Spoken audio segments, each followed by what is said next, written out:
podcast. We'll have to do some kind of crazy, like some kind of anniversary podcast for 300. 300 is long for anything. Like it's a lot if you're 300 pounds. Like the movie. Yeah, exactly. That's what we should do, where Yeah. we'll all show up. I'll get us all to show up, and I'll have us CGI'd. Giant Just like codpiece. Leonidas. All right. Yeah. Or Do maybe we get a CGI six pack or Yeah, well, yeah, or- because I don't know if any of us are spouting like a six pack right now. Like I'm True. certain, I'm Right now, sure yeah, I'm exactly. not right now. Maybe tomorrow. Maybe tomorrow. Yeah. yeah, Um, give it a couple weeks. So thank you everybody for joining us. I absolutely appreciate it. I am going to talk about a couple things. I almost took an Ambien. I almost took the wrong pill. That would have been a unique podcast. Yeah. So Maybe for number 300. oh man, trying to stay up on one and what happens afterwards? No way. That would be such a disaster.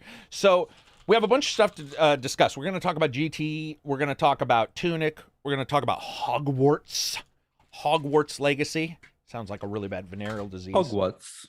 We're going to talk about a bunch of stuff, but the first thing I want to talk about right now, I'm going to get this out of the way, and then we'll talk about what we've been playing. Yeah, we'll do it that way. So I want to get something out of the way, and the main thing is GT7.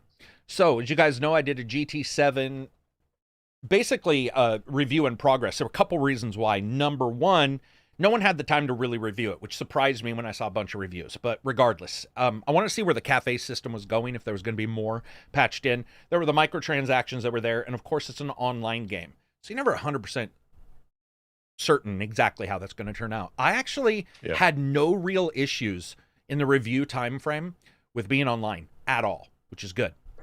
But I am going to start, going to basically bring up a couple things when it comes to GT7. I know that sometimes I'll get people who, you know, they're like, oh, he's going hard on this, he must hate it, blah, blah, blah. The first thing I want to be clear on is I actually like GT7, but my job really isn't to make you feel good. So, like, somebody gives me a hug, but they always beat me, I'm not going to instantly trust them. And GT7 has a bunch of issues. Whether you like it or not, if you pretend that these issues don't exist, gaming's not going to get better. And there are some very specific issues that GT7 has some problems with. And so the first one I want to talk about is we get the game, it comes out, and there's an issue almost immediately with it not coming up for some people, where they were having issues with the server, that kind of stuff. I'm not talking about the servers being down because they fucked up their own patch. I'm talking about actually at the starting, just a lot of people coming in. It's a $70 game. There were some issues with microtransactions. Microtransactions are garbage for a couple reasons. I want to make sure this is clear. I don't really have an issue with microtransactions. In some ways, it just depends on how they're done and what the game's like. We've talked about this with Ark. We've talked about it with other games. So with GT7, and I'm talking in particular to anybody here who's thinking about getting GT7 or wants to know my thoughts on it. One of the reasons why I think it's completely garbage, and this is backed up by fact, it's backed up by statistics, and it's backed up by psychology. So if you're in the chat or you're watching this video later in the comments and you say anything that goes against this, it's like arguing against, you know, if the world is flat. You are factually wrong. So the first thing we want to talk about is the psychology of the microtransactions, is in particular the prices. So a lot of people talk about FOMO. Oh, I want this thing, I want that thing. So you get a lot of people saying, hey, guess what? You can still grind for all these things. Well, it was off for 30 hours, so you can't grind during those off 30 hours. But ignoring that for a second, looking at the prices of the microtransactions, there's a very definitive bounce between 750,000 and 2 million credits in their purchase rates. This is it's psychologically backed up, or it's backed up by the psychology of people basically making the next step up to get, they figure I'll get more.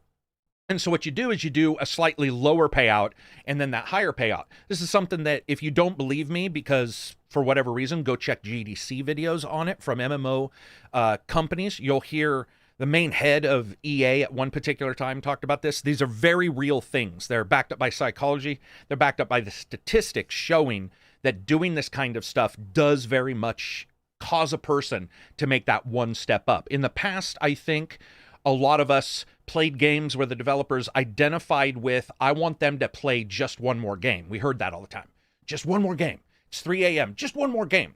Now it's like just one more microtransaction, just one more coin, just one more diamond in our game.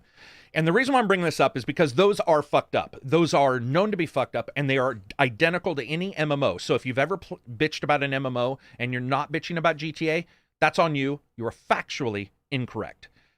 But talking about more of the nebulous stuff, I want to talk about their patch today. So they had a patch. They fucked up their own patch. They ended up having a 1.7 patch. That caused some issues. So they pulled it down and they sort of boiled everything into a 1.8 patch to fix it. Now, one of the things they said in the initial bit about this was that they weren't aware that some game systems weren't starting the game when they made the 1.7 patch, because more people are playing it than their small test group. That's completely normal, and that does happen. I hold nothing against them on that.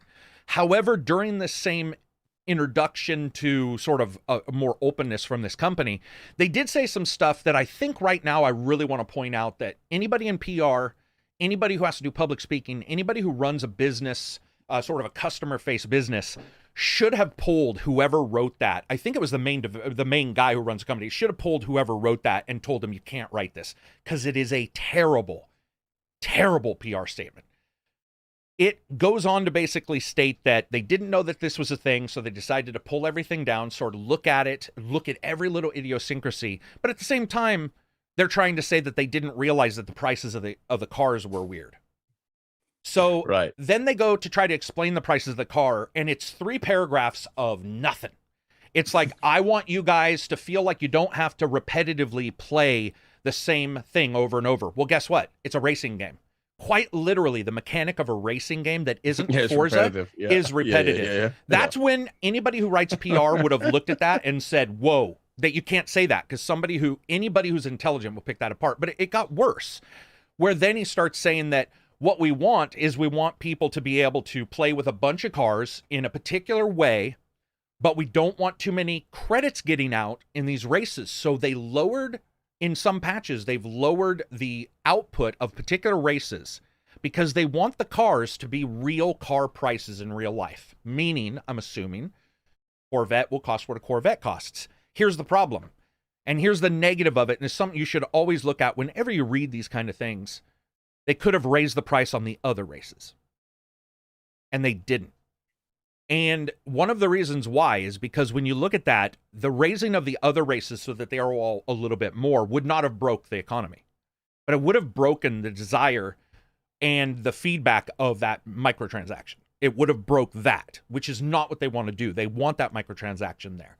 So they have to basically lower what people were getting extra credits for instead of raising the credits to a point to where people felt that they were in some way basically rewarded. An additional problem with this, and I don't know, I've never seen somebody write this, and it's something you should never, ever write in a PR statement. He goes on to say, I wish I could tell you more, but a secret thing is happening at some secret point in the future to make this better. That is, when you buy a product, you are investing in getting data about the product. So that says one of two things. And there's only 2 ways around this, and this is why I'm telling you right now, if you're defending GT, you're defending it to the wrong people. There's no reason to defend GT. If you like GT, that's one thing. This is not defensible, and that is where you look at this, and the only thing that we can get when we come out of this is that they want the microtransactions to be there. They want the races to give you less money.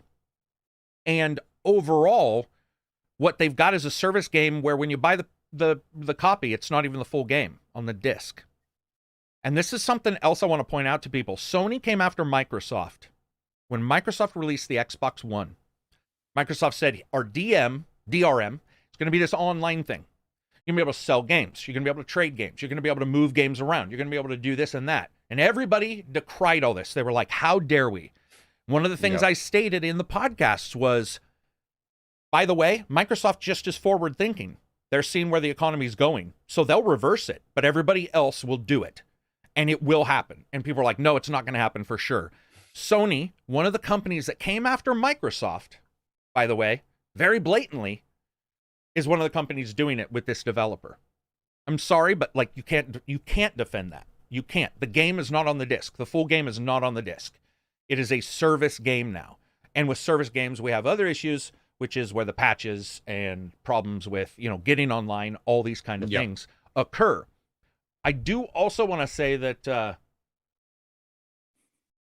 if you're getting mad at people because somebody feels like they don't want to grind, remember that for 30 plus hours, they couldn't grind. and because the game wasn't working. So there's an issue in one of those places. The game either needs to work or it needs to have an offline component so that those people who were affected with this bullshit thing where some games systems weren't starting the game, only they would be affected. Instead, we said, no, we're going to make sure everybody's affected by it. And what happens is you have a position where the gamer who may want to grind can't actually literally grind. They cannot get in the game to do so. And their patch that they broke, instead of let somebody do an offline career mode, something like that, they said, no, it's going to all be connected online. It's going to all require these online components. And that's why the review is in progress, because, guys, it sounds like circular logic, but if I do a review in progress, it's because I need to progress in the game to finish the review. If the game is not progressing or allowing me to progress, then how do I do a review? It still has to stay as a review in progress because I'm not moving forward. And that's why you haven't seen a final word on this, because I haven't been able to play it. When I did play it and I was focusing on microtransactions, that was fine. Then we started getting all the disconnections, and now we're getting 30 hours. It just finally came up a little bit ago, and people are like, okay, awesome, it came up, everything's fixed. Negative. If a game is down for 30 hours, at the very minimum, wait double that if it's up. So people should be playing it for 60 hours of being up before I think you can say, okay, we're somewhat stable now. But right now you have a lot of people who are jumping in there saying, oh, it's fixed. It's all this kind of stuff is fixed. It absolutely is not. And your job, guys, is not to defend. And I know I lose subscribers for this all the time. I don't really care about that. My job's not really to make you guys feel happy about being abused. Like, I'm not going to do that. I will tell you what statistically is there. And I have had people who are very good at math look at the numbers on this kind of stuff and then the psychology of the microtransactions. If you're defending it, that's on you.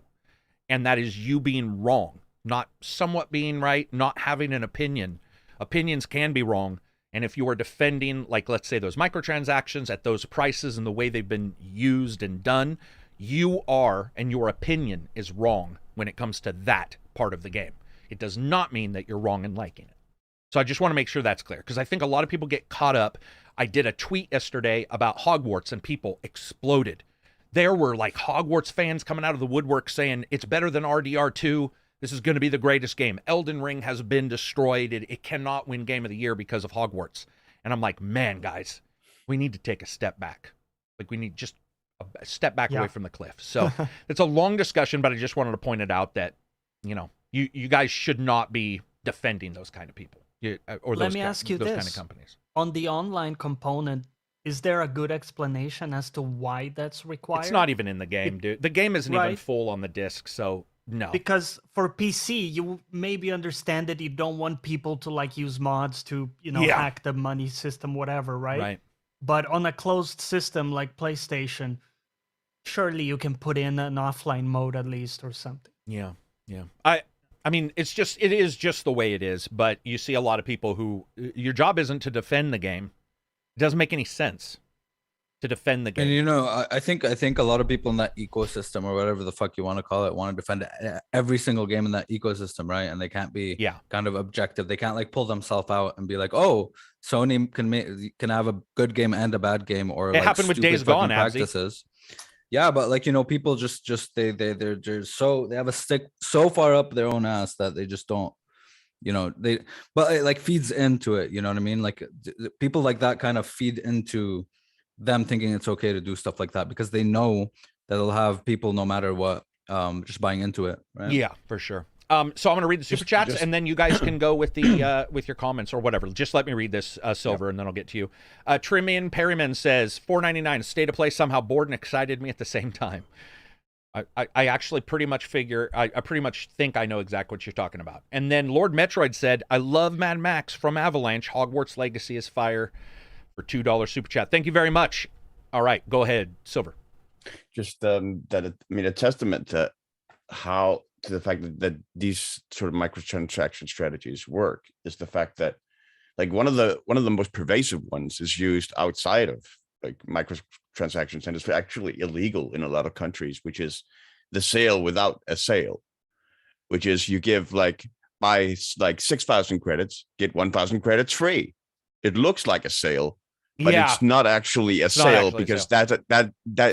that sale never goes away.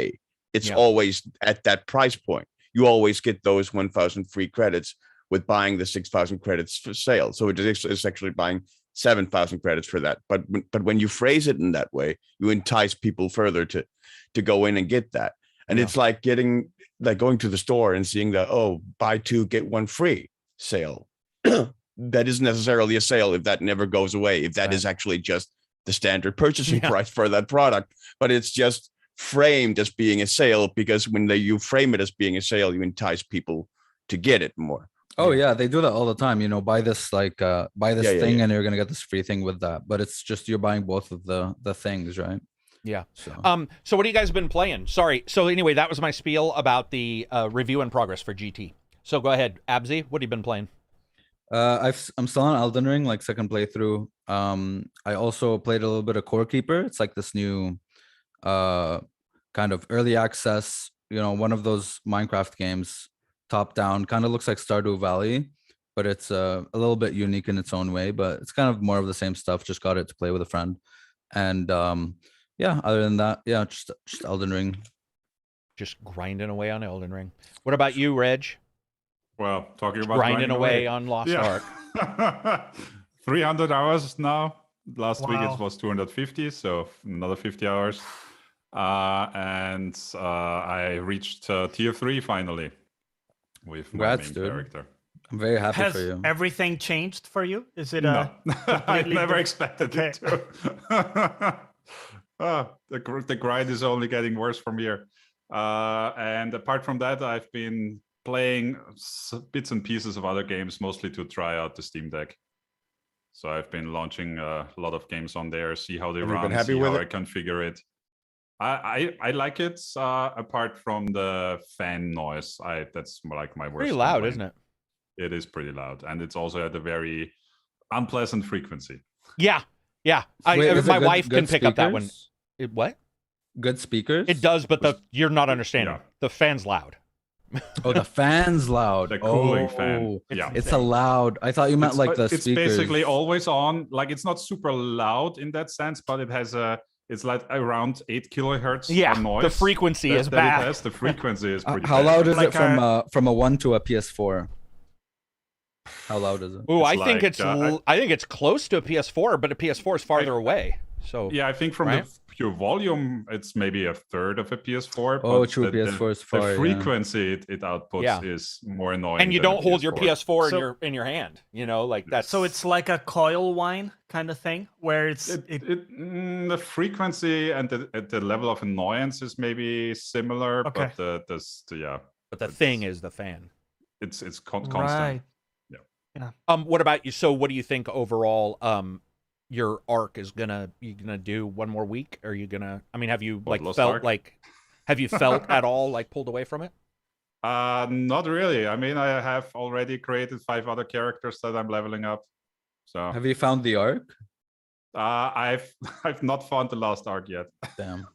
Well, there are several, right? It's called you've really technically fucking found Last Arc. Hey, yeah. But I'm like 90% through the tutorial quests now. So there you go. All right, excellent. What about you, Silver? Mainly Elden Ring, which I finished this week, or I beat it anyway. Toward the end, like there's one part of that game I haven't heard people talk about that really sort of started annoying me, which is large enemies are not really designed for that open world. They're not designed like for different elevations. So you'll frequently get their models are not capable of handling different elevations in terrain. So if like you have a cliff here and a ground Oh, here. you got a dragon stuck on a hill too? No, not just stuck on a hill. Like I've had dragons fly up and collide with some sort of collision object in the sky, and then they're just walking around on the sky. Like there's a floor up there. And then all of a sudden they have like a Wile E. Coyote moment and they just drop down because they realize, oh, gravity is a thing. Like you also have like giants or whatever, where they have like 1 foot on elevated terrain and the other is in the sky because they can't put the other foot down on the ground. They can only stay level with the other foot. So so there's a lot of like jankiness to that, and that gets sort of exacerbated by the fact that these large enemies also clip into terrain very, very frequently. So like there's a late game fight with a dragon that's on this like sloped, like curved slope. And because of the dragon can only stay level with its own feet, like it doesn't actually go like along with the slope. It just clips into the slope. And so a good portion of its body you're actually not able to hit. It's actually like it gets like a free shield from the terrain where you can't hit it because you're like, if you're like a melee character or a magic character, like it'll just bounce off the terrain and not hit the part of its body that clips into the terrain. And like I started encountering that a lot in the game, particularly with the larger enemies, and it really, really sort of started to sort of pull me out of the immersion in the game and hurt my enjoyment of it. That being said, I still love the game. I still think it's a great game, but I think there are definitely some janky things to it that I don't really hear people talk about, and I think would be people would be a lot harsher with if it came from other developers. I literally never saw any of what you're talking about. Fair enough. But I mean, with GT, That's I the also thing with didn't have bugs, as many right? offline But I mean- issues. I mean, it's not just bug. I mean, they're also like if you're like standing on top of like a hill and you have like one of the most common boss enemy type mini boss type enemies in the game is like the putrid tree spirits, which are these like huge kind of snake like creatures that sort of slither around and riot and just thrash all over the place.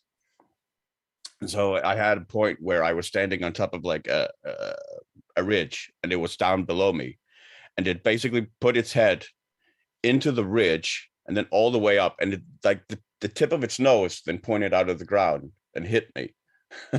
Oh Which god, was enough to sort of throw that's me a out. rage-inducing thing. Yeah. What about you, remember. Johnny? Yeah, so on my side, I finished my playthrough of Elden Ring at about 90 hours. I did a little bit of a new character, but I've been focusing mostly on Horizon Forbidden West now, and a little bit of League of Legends sprinkled in there. ARAMs or just the actual No. ranked? Okay. I'm a serious.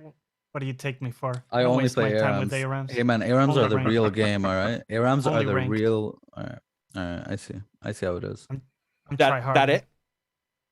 Yeah. Alrighty. Jayhawks X, $5 super chat. Thanks, Karak, and to everyone else on the podcast for everything you do, continuing to show your love for gaming. Enjoy your weekends. All the best. $5 from Stupor Smoothie. The insidious part is being missed. The currency severely drops after the menus. It's a gotcha game tactic. I think you mean after the cafes, which yes, it does. Seem to adjust there. I think that's what it means. Strictly Gaming. $20 super chat. I'm the type that don't have issues with MTX in games, but I should be able to earn everything in game, and it must be fair. I do think GT7 can do a little better with the in-game economy. That's just me. TGIF. Sky Days is a new member. What's up, Sky Days? Oh, what's up, dude? Always good to see you. He's a good guy.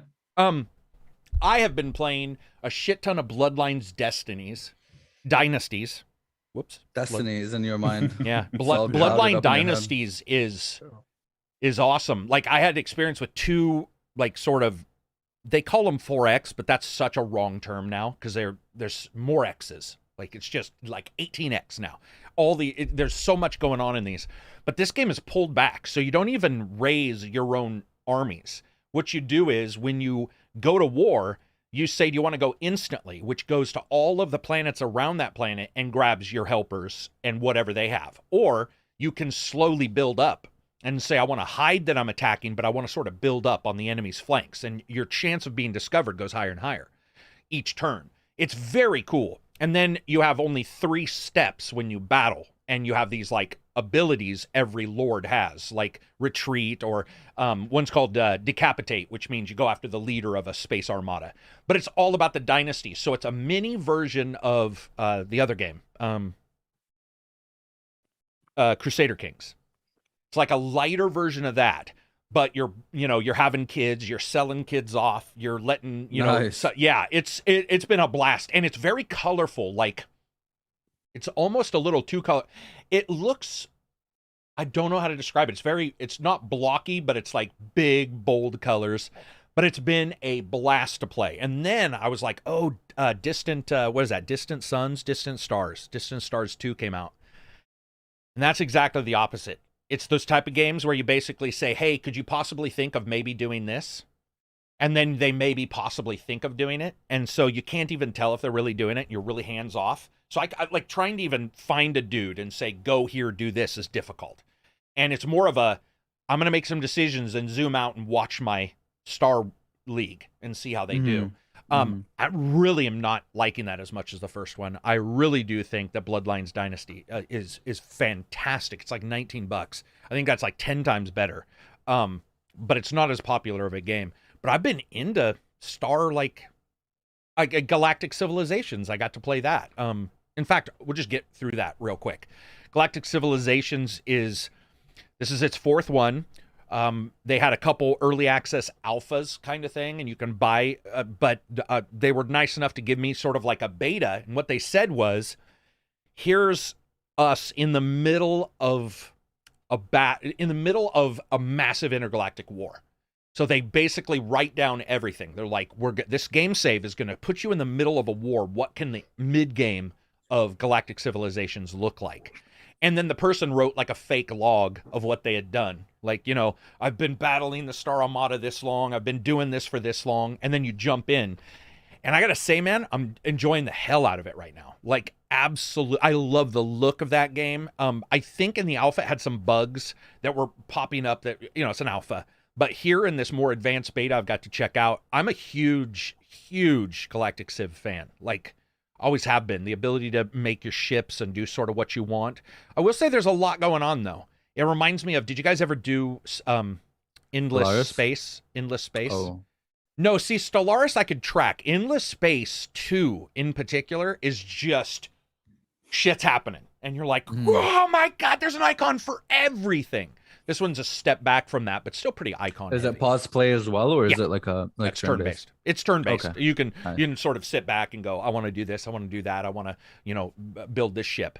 But so far, I'm digging it. I think it's a good step above, And it's on Game Pass, right? Mm-hmm. Yeah. Nice. Wait a minute. No. On PC Game Pass? No, it's not. No, it's not. This one is not. Galactic Civilization 3? Where have I seen 4. It? It's on this is 4. 4. Yeah, Okay. 3 is on Game Pass. 3 is on Game Pass. This is 4 we're talking about. Yeah, early access on Steam, and then this was like I guess you'd call it like an advanced beta. So, but that's what I've been playing. I don't know why. I think I just sort of jumped into the desire to do something a little bit different than what I've been playing, which is all these action games. Reading super chats. Thank you guys for the super chats. Brandon says, your favorite Discord photographer here. Oh, Spickles? March 25th. Which game are you most excited for? Tiny Tina, Ghostwire, or Kirby? Any answers to that? Maybe Kirby. Probably Tiny I'm Tina. super excited for Kirby. Probably Tiny Tina or I don't the other one. What's it? Ghostwire. The other one. Yeah. No, Kirby. I've never played a Kirby game, so I don't have that same kind of excitement. But I don't know. Could be fun, right? I love platformers. So. What about you, Johnny? I'm honestly not that excited about any of those because watching your coverage of Cyber Tokyo, what is it again? Ghostwire Tokyo. Cyberpunk 2077. Cyberpunk 2077 Ghostwire Some edition. Combination of the gameplay just doesn't seem that interesting to me. That was my issue, because looking at that, you described it as a mix between a walking simulator and other things, and I think that was my issue with it. Yeah, because I did want like more maybe action. A bit more like arcane, an arcane game, with like a deeper, whether it's stealth or other systems. Yeah. So not super excited about that, but Tina could be cool. I love Borderlands. It's now a bit kind of burnt out on me. I felt like, you can only hear the butt jokes so many times before they get really, really stale. So I don't know if they're going to do enough different on that one, but that would be the one from the bunch. All right, Reg? Realistically, none of them. If I had to choose one, it would be Kirby. Is this Kirby? What is this? 2D, 3D? It's a 3D one. 3D platform. Cool. Okay, what do you do in a Kirby game? You eat people and become them. Platforming, I think. Right? Like Mario, so... You suck people and then you become those Don't that thing. frame it like that. You blow. That's not what's happening. You blow in. You blow. You inhale people, them whole. Yeah. You inhale. You eat them all. You eat them. No, is that even worse? Yeah, you do. You suck them into basically. you, Yeah. and then you become them. Yeah. Yeah. And then you have like a. You Yeah, are what you're you eat. fixing it. Yeah. It's very similar to the like capping mechanic from Super Mario Odyssey. If you ever played Mario Odyssey, Right. Yeah. where you put the cap, where Mario like put the cap on to mimic or imitate other or become other like enemy types and stuff. It's very similar to that mechanic. William Nossman, $10 super chat, money for some sick Outrider skins. Enjoy. Is Outrider even still a thing? Outrider, Logged Outriders. Yeah, I wonder how many people are playing Outriders right now. Oh my god! I gonna forgot look? about that game. You should look, Reg. Because, dude, it's got to Okay. be... 3 Did you guys people? also see that Dungeon and Dragons Dark Alliance released a big expansion and they have like 45 people playing? I'm all... Oh, Dude, that must feel... I mean, that's Man, I was that's gotta gonna be say, rough that's as a Well, on developer. Steam, it has 613 people. For which game? Outriders. That's crazy. Ouch. That's good for them. It's hot. Already more than- Are we good? Really? 600 people. Hey man, that's like a whole like a bar Well, it's probably more than Battlefield, right? like a full big of one. people. Yeah, I don't know what to, I don't know what to say. I'm being sarcastic. facetious? No. I'm surprised people are playing that. I mean, Especially now, right? What were you going to say, now, Reg? like, Did No, you I find was it? just joking that it's more than Battlefield, but it isn't. Battlefield for 2042 has 2,300 people. Damn. hey, it's a ballpark. It's close. And then the Ghostwire Tokyo review is coming next week, folks. I see people Nice. talking about that. Yeah, Ghostwire Tokyo is one of those games that's trying to do a lot of things, and so that's pretty tough to pull off. I mean, I like the setting, Yeah. and sort of Yep. like just walking around the city and stuff, but the gameplay doesn't look enticing. I don't know, Right. man. I thought that, but then I looked at the hand like stuff that goes like this, and then you like I don't know. It looks cool to me. That part is awesome, by the way. Magic user gang signs like Crips and Bloods. You Yeah, know, like- he's like red robes, bitch. Woo! Like Signs, you that's know? awesome. Yeah, but I'll just say that's awesome. Moving on from there. Let's we get no more super chats. That's where we are. People are saying that somebody says I'm still playing Outriders. Here, Outrider story was insufferable. Wow. Yeah. Oh, yeah. That game. What were you gonna say, Johnny? I thought you were gonna say something. No, I'm just concurring. Oh, gotcha. I mean, the Okay. story. Yeah. Yeah, that what story? Like it's a little bit like GT7. It's like Well, would- they whenever The you actually do that shaky, the stuff, shaky why do it? camera. Yeah. Oh, They actually tried, which I appreciated, but yeah, it was. that's your best. Dude, I Frankly, just I'd keep it remember to like yourself, a though. cutscene to jump on something, and then a cutscene to open the door, and then a cutscene to go. Oh, I through the forgot my that. God, I dude. forgot. Yeah. Fade And to shaky black, cam. fade back. Yes, I remember the shaky cam, but Oh. that's legit. The first time I've rethought about that weirdness of unlocking the door and then locking it back up. And People who remember jumping- here, yeah, I do jumping want to is just small. say you can also join ACG Vids on Reddit. We have our own Reddit. If you want to talk about stuff, talk about the podcast, there's a podcast thread up right there. We'll try to read if there's any questions. Ghost Riders getting an expansion, or is Ghost Riders done? Do we know? Ghost Rider, like I mean, yeah. yeah, Nicolas Cage. No. What's Outriders? Fuck. Outriders. Yeah, I was like, Oh, that's a oh, merge of Ghost the two Rider. games. The moment I was said like- it and nobody said anything, I'm like, it's going to be I wrong. thought like Nick Cage with hair plugs. Is that what we're talking? Dude, did you see his new movie has got 100% on Rotten Bro. Tomatoes? I can't wait to watch that. The weight of the insufferable weight of talent or whatever, where it's Nick Cage as Nick Yes. Cage but people are just saying it's amazing. Have you guys Can't seen wait to watch Pig? I want to watch Pig. No, I haven't yet. But I mean, dude, that's the thing. He just shows up and Sometimes it's a good movie. Yeah, sometimes it's sometimes complete it's- utter bullshit. yeah, so- but how many times? I mean, other than like Cruise or a couple other actors, most actors don't deliver every time anyway. So it's like he Yeah. just Yeah. does more. yeah, It's like yeah. Ghost Yeah. Ghost Runner, the other Cyberpunk game, is getting an expansion though. Like Yeah. Oh, cool. coming Yeah. I think right around now or like these months here, where that actually casts you as an agent of the sort of authoritarian authority in the sort of cyberpunk universe that it I read uses, that it where was you- a prequel. and correct? you get I'm not sure play where it as is a boss. chronologically. But yeah, and you get a different superpower, so you get like a super jump instead. What are you guys in the chat? What are you excited for? What have you been playing? I forgot to Also, ask. towards the original question, it is supposedly getting a DLC this year, the Outriders. Must be Oh, weird to some- release a Sometime this DLC year and called World Slayer, but no further really details on anything. that game is, man, what a miss. What a miss. It's just sailed off into the sunset. Mhm. I mean, apparently some people are playing it, but I think those people are probably bots, Russian, like working for Fuzzy Bear or what, Fozzie Bear. I do want to talk about something about tech for a second. Did you guys see this stuff? I'm sure Reg did because we were randomly like talking about it in different spaces, but FSR 2.0 is coming out. Oh, Mhm. right. And then their super resolution, which is their non-hardware specific one, is coming out, and they're saying that it's going to be as good, if not better than natural. Which, Wow. admittedly, I rolled my eyes, but DLS or DLSS, whatever, has looked Mhm. pretty phenomenal in some games. So, but yeah, that'll be The cool to LSS is see. amazing. I forever I love that fucking yeah. Yeah, I was explaining the LSS to my girlfriend, like so excited and shit. I was like, yo, this is deep learning, and it's like, but you with AI, want it to work on everything, which it doesn't. Yeah, of course. And that's the one big Yeah. positive, I think.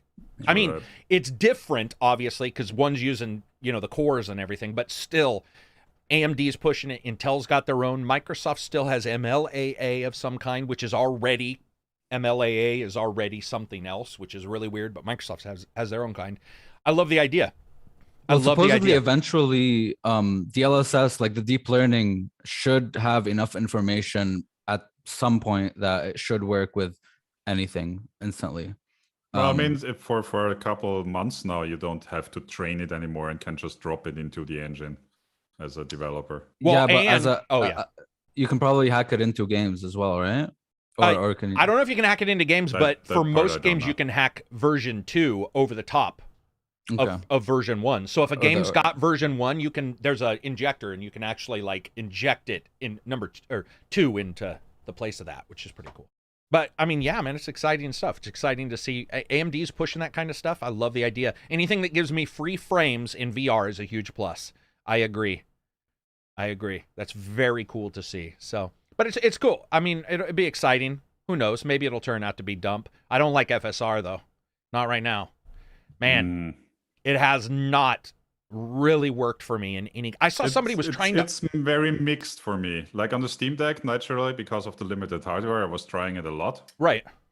And in Horizon, for example, that game has it built in. Mm-hmm. And I used the built-in mode, and I thought it looked terrible compared to what the Steam Ouch. overlay does. Okay. So, don't know if it's different versions, if they use it differently. I was kind of happy with the version that the Steam OS has built in. What I didn't like is the Fallout or Far Cry 6. It was terrible in that. There's a lot of haloing and stuff in a lot of those cases. I'm just happy to see more of these tricks coming about. I love it. Yeah. I want to see more. I don't know if you guys saw, but there were some papers released where Mark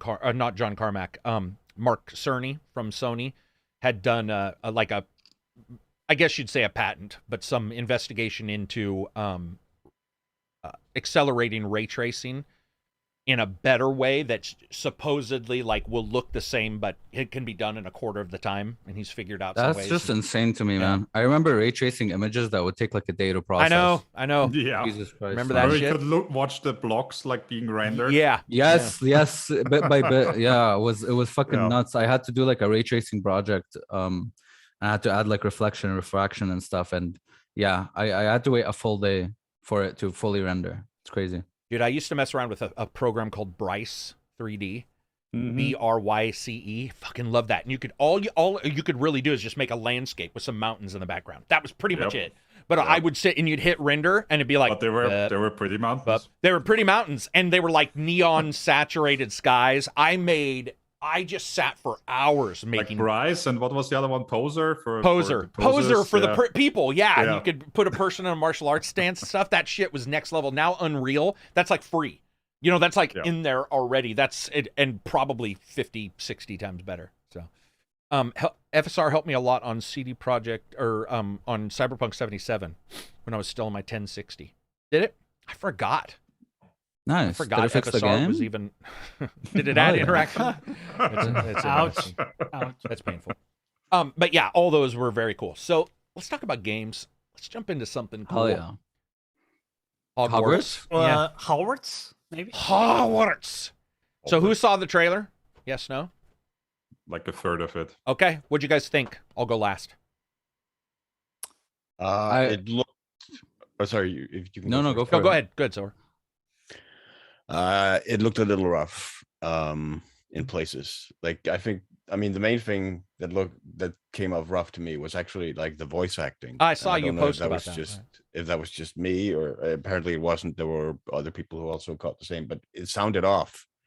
Like I don't know, it sounded, maybe it was like a mixing issue that it sounded off compared to all the other audio levels or something.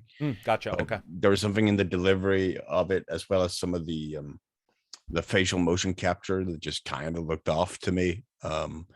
But I mean, yeah, it looked it looked fine. Though, as others have said, like it doesn't appear that there's Quidditch in the game, which is sort of seems to be a huge missed opportunity not to have Quidditch in a Harry Potter themed open world game.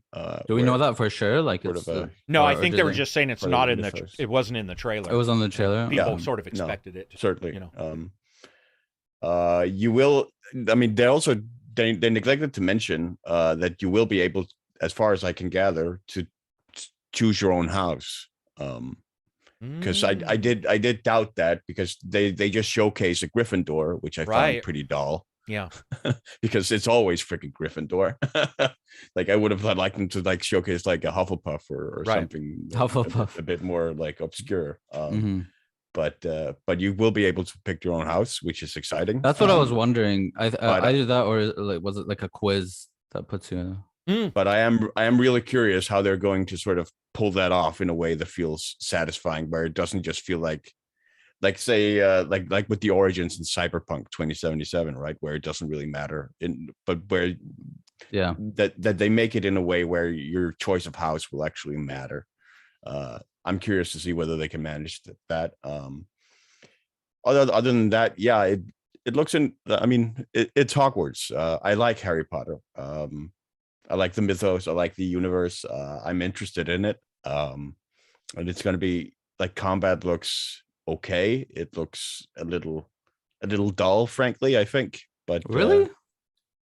I mean, it reminded me a lot of the Ghostbusters video game. Okay. Okay.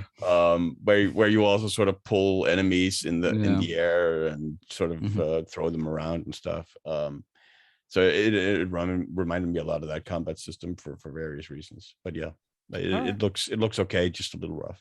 What about you, Abzy? I was pleasantly surprised. I didn't know anything about it going into the trailer. I thought, for some reason, I don't know why, but I thought Hogwarts Legacy was going to be, or was it Hogwarts Legends Legacy? I thought it was going to be like a live service multiplayer game, and I was kind of cautious about that. Yeah, I didn't know it was so I was very pleasantly surprised. I thought technical issues aside, I saw some frame drops and weird stuff. I thought the combat looked really fluid. I want to see it in practice, how like all these spells, kind of from a UX standpoint, how you would switch between them if you assign each one to a button, if you like have to scroll between them. But from the trailer, it looked very fluid, looked cool. There's rolling, so people are going to call it Dark Souls of Harry Potter, obviously. I thought I really enjoyed. I liked the way the world looked.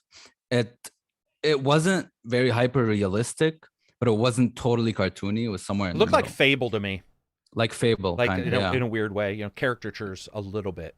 Yeah, exactly. Other than combat, I think I don't know how they're gonna handle those secret, dungeons and areas and I know they puzzles. said there was a lot, or they made it sound like there was a lot. Yeah, like going and seeing secret stuff in Hogwarts. That is also, I love that type of stuff. I think the house building stuff, I'm not sure. It looked really cool, like harvesting and concocting your own like potions and stuff like that. Although I did see while you were planting your stuff, it seemed like it took a long time. There was like a 30-minute timer on a plant or something. But I don't know about about that. But overall, and the flying, right? Flying, like, sitting on a griffin and, Yeah. and sitting on your broom and stuff. I was like, damn, they really went all out there, like an open world type thing. I don't know how they're gonna handle exploration. I don't know if it's gonna be a bunch of icons you're gonna go to from point to point. I don't know if you're gonna have to go and explore and find secret stuff. But from the way they described it, it looked pretty interesting. All right. Telekinesis as well looks pretty cool. But yeah. I'm going to read the super chats, and then Johnny and Reg, if he has anything to add, can go. Kel, $5 super chat, chipping in to make sure silver can continue to afford color. Thank you very much. Akira GH, new member. Thank you very much for becoming a member of the YouTube channel. You guys rock. And remember, ACG vids on Reddit if you want to join our Reddit and not be an ass. All right. Oh, two more. Screwball, $20. Playing Elder Ring and sort of hating it. Most storytelling is pushed through monologues. So lost. Don't know where I am, what I'm doing there, and what my goal is. I dislike the sort of world building and storytelling. Screwball, I get you. Like, I do. Yeah, I got in the review period. I was like, man, some people are gonna bounce. They're gonna bounce from this. Not all games have to fit everything. Right. But I totally get it. Wyatt Windell, $10 super chat. Finally made it live. Well, you finally made it for us. It's finally worth doing our podcast because Wyatt's here. Thank you very much, Wyatt, for joining us. So, Johnny or Reg, anything to add about Hogwarts? Reg, you can go first if All you right. have thoughts. Yeah. So I like Epsi, I also liked I think that's the scenery the most from what I've seen. The combat at first glance reminded me a lot of Forspoken, of what we've seen in the trailers there. Oh, all right. But overall looking like it would play better. I don't know. From what I've seen in trailers, I'm not having high hopes for how Forspoken is being played. That looked pretty decent, if maybe a little bit one note. Like there's a lot of pulling and exploding and pulling and exploding, but maybe they just like showing that off a lot. Yeah, I mean, for everyone who's a fan of the world, I guess it looks like it will be a dream come true. Johnny? So I come at it as someone who has seen the movies, but barely tolerated them overall. Didn't read the books, Like that, right? I did a theater play in high school of Who were Harry Potter. you? Hated it. Were you Hated it. Malfoy? I was Hagrid. I was always Oh, you were kind of a Hagrid. tall kid. Oh, okay, okay, I got it. I got Gotcha. it. What I would say is, for someone who thinks casting spells from a tiny wand and humping a broom is lame as fuck, the game actually looked kind of cool. So that says something, going into it, I'm kind of excited. What I liked the most is the diversity of stuff that they showed. So the guys mentioned a few things like building your kind of cottage or whatever the hell that was, and Going to classes. concocting stuff, going to classes. I love that kind of shit in an RPG where, it feels like you're getting better at stuff or you're learning or progressing in some kind of system. I like it. The fact that it's sort of open world seems interesting. I don't know how open it will be. It will be perhaps one of those, like, you enter a dungeon and then it's kind of a bit more linear, right? So like classic dungeons style. That's what I would expect. But overall, pretty cool. I would be very interested in playing it. I do want a Quidditch because, as someone who played Final Fantasy X and loved it, Blitz Yeah. Blitzball. Blitzball was a big part of it. I really liked it, and I think having a really cool mini game like that could make the difference. Well, they did show other mini games, so maybe I have no idea. Maybe they wanted to make that surprise. I don't know. Yep. That it? Yeah. That it, right? Okay. Yeah, I don't know. I'm right in the middle. I'm a pretty big Harry Potter fan. But first of all, like, I don't give a fuck about him building a house because Harry Potter didn't build a house. Like, what the fuck's happened? I don't care about them showing me building my whatever, the dorm room out. That just makes no sense to me. That's like an added system. I would rather have seen Quidditch if it's in there because that is a Harry Potter staple. I don't remember building your house as a Harry Potter movie or book staple. Maybe it was. But there's a lot in that they showed that looked a lot like a mobile game. was like, you can do this. Here's the timer The for planting, this. right? Yeah. Yeah. Kinda, yeah. And that disturbs me. With the Also, cooldowns and the whatnot, game had so much micro stutter that, like, I watched it on a full screen. I didn't watch it on my phone, which would have been much easier. But I watched it on full screen, and when he gets on that fucking broom and starts flying, it's like, and that, I'm sure they'll fix it, by the way. I'm just saying, when you see it on a big screen and you see that, you're like, Elden Ring, oh no. Because that's literally what I thought. The moment it happened, I'm like, oh, please don't. So I'm just going to have to wait. I like I've been the idea. desensitized, Karak. Not me, man. Like that, it was bad. And even when he was walking, especially when like look at the bridge, it's like full on fucking hard jerks. And it was like, man. On the bridge, that's when I noticed it the most. Yeah, so I love the idea of walking around, going to, like, I'm a big Magic in real life fan. I always have been. Muggle. Like, I love my D&D games, werewolf or whenever there's a cult, like a cult group inside an occult group, not a cult, but an occult group inside of another group, mysticism within real life. I dig it. So like, I'm very into that. I thought some of the lighting looked amazing, but most of it looked like donkey shit. And that was the one thing I'm worried about is the faces are horrible, except for the little blowjob giver, the little dude with the teeth, the little troll or whatever. He's like everybody's waist, and they talk to him. Did you guys see that guy? He had like blowjob giver. Yeah, he had like weird teeth. I was like, that guy looks amazing. Like he looked amazing. But then they showed like the dude with the top hat that I was showing pictures, and the guy's like, he looked like Pac-Man. He's just been painted to have some skin. So like you don't know where it's going. There's a lot of idiosyncrasies. They said fall of 2022, I believe. They didn't give a date. Holidays 22. Holidays, yeah. So to me, I think all that stuff is going to be fixed, technically. I'm just going to say it should be, right? I'm not saying it will be. I'm just saying it should be fixed. We've seen that not happen. That's my hope. I mean, it's also probably a vertical slice that's been like that has some legs on it, as it were. It might not. They might already have moved further on from that vertical slice. They might have. If that's true, they should have removed the micro stutter then. That's the one issue I have with vertical slice arguments is because if it is, you know what I mean? I mean, what they show is what they show. Yeah, so true. What they show accurate. is what they show, I guess, yeah. What were you going to say, Abzi? I think you were going to say. So they kept talking about, making your own story and, going, that scene with Avacadabra. Do you guys think there's going to be choice in that game? Like leaning into I would imagine so. I would imagine so. If it's not, that'd be really disappointing. But it does sort of raise. I think I already know where you're going. That you usually let's Silver ask this real quick. Yeah, but it does sort of raise. I think an issue that might have been one of the reasons why it felt a little off to me is it seems to rely a lot on combat, which is very standard for a video game, right? Okay, gotcha. Yeah, but I mean, that's not really intrinsic to Harry Potter. Like combat fighting as sort of, were there any puzzles? As the main. Well, I guess they said in the dungeons there was a puzzle, right? Okay. Okay. So I think there will still be those elements, but I'm just worried about how much of a sort of main feature point the combat is going to be as a way to sort of interact with the world as opposed to like other stuff. And the worry is, for me, we'll find out. I thought you were going to say, how do you make a villain who's scary because you already got this world's scariest villain that's already come out?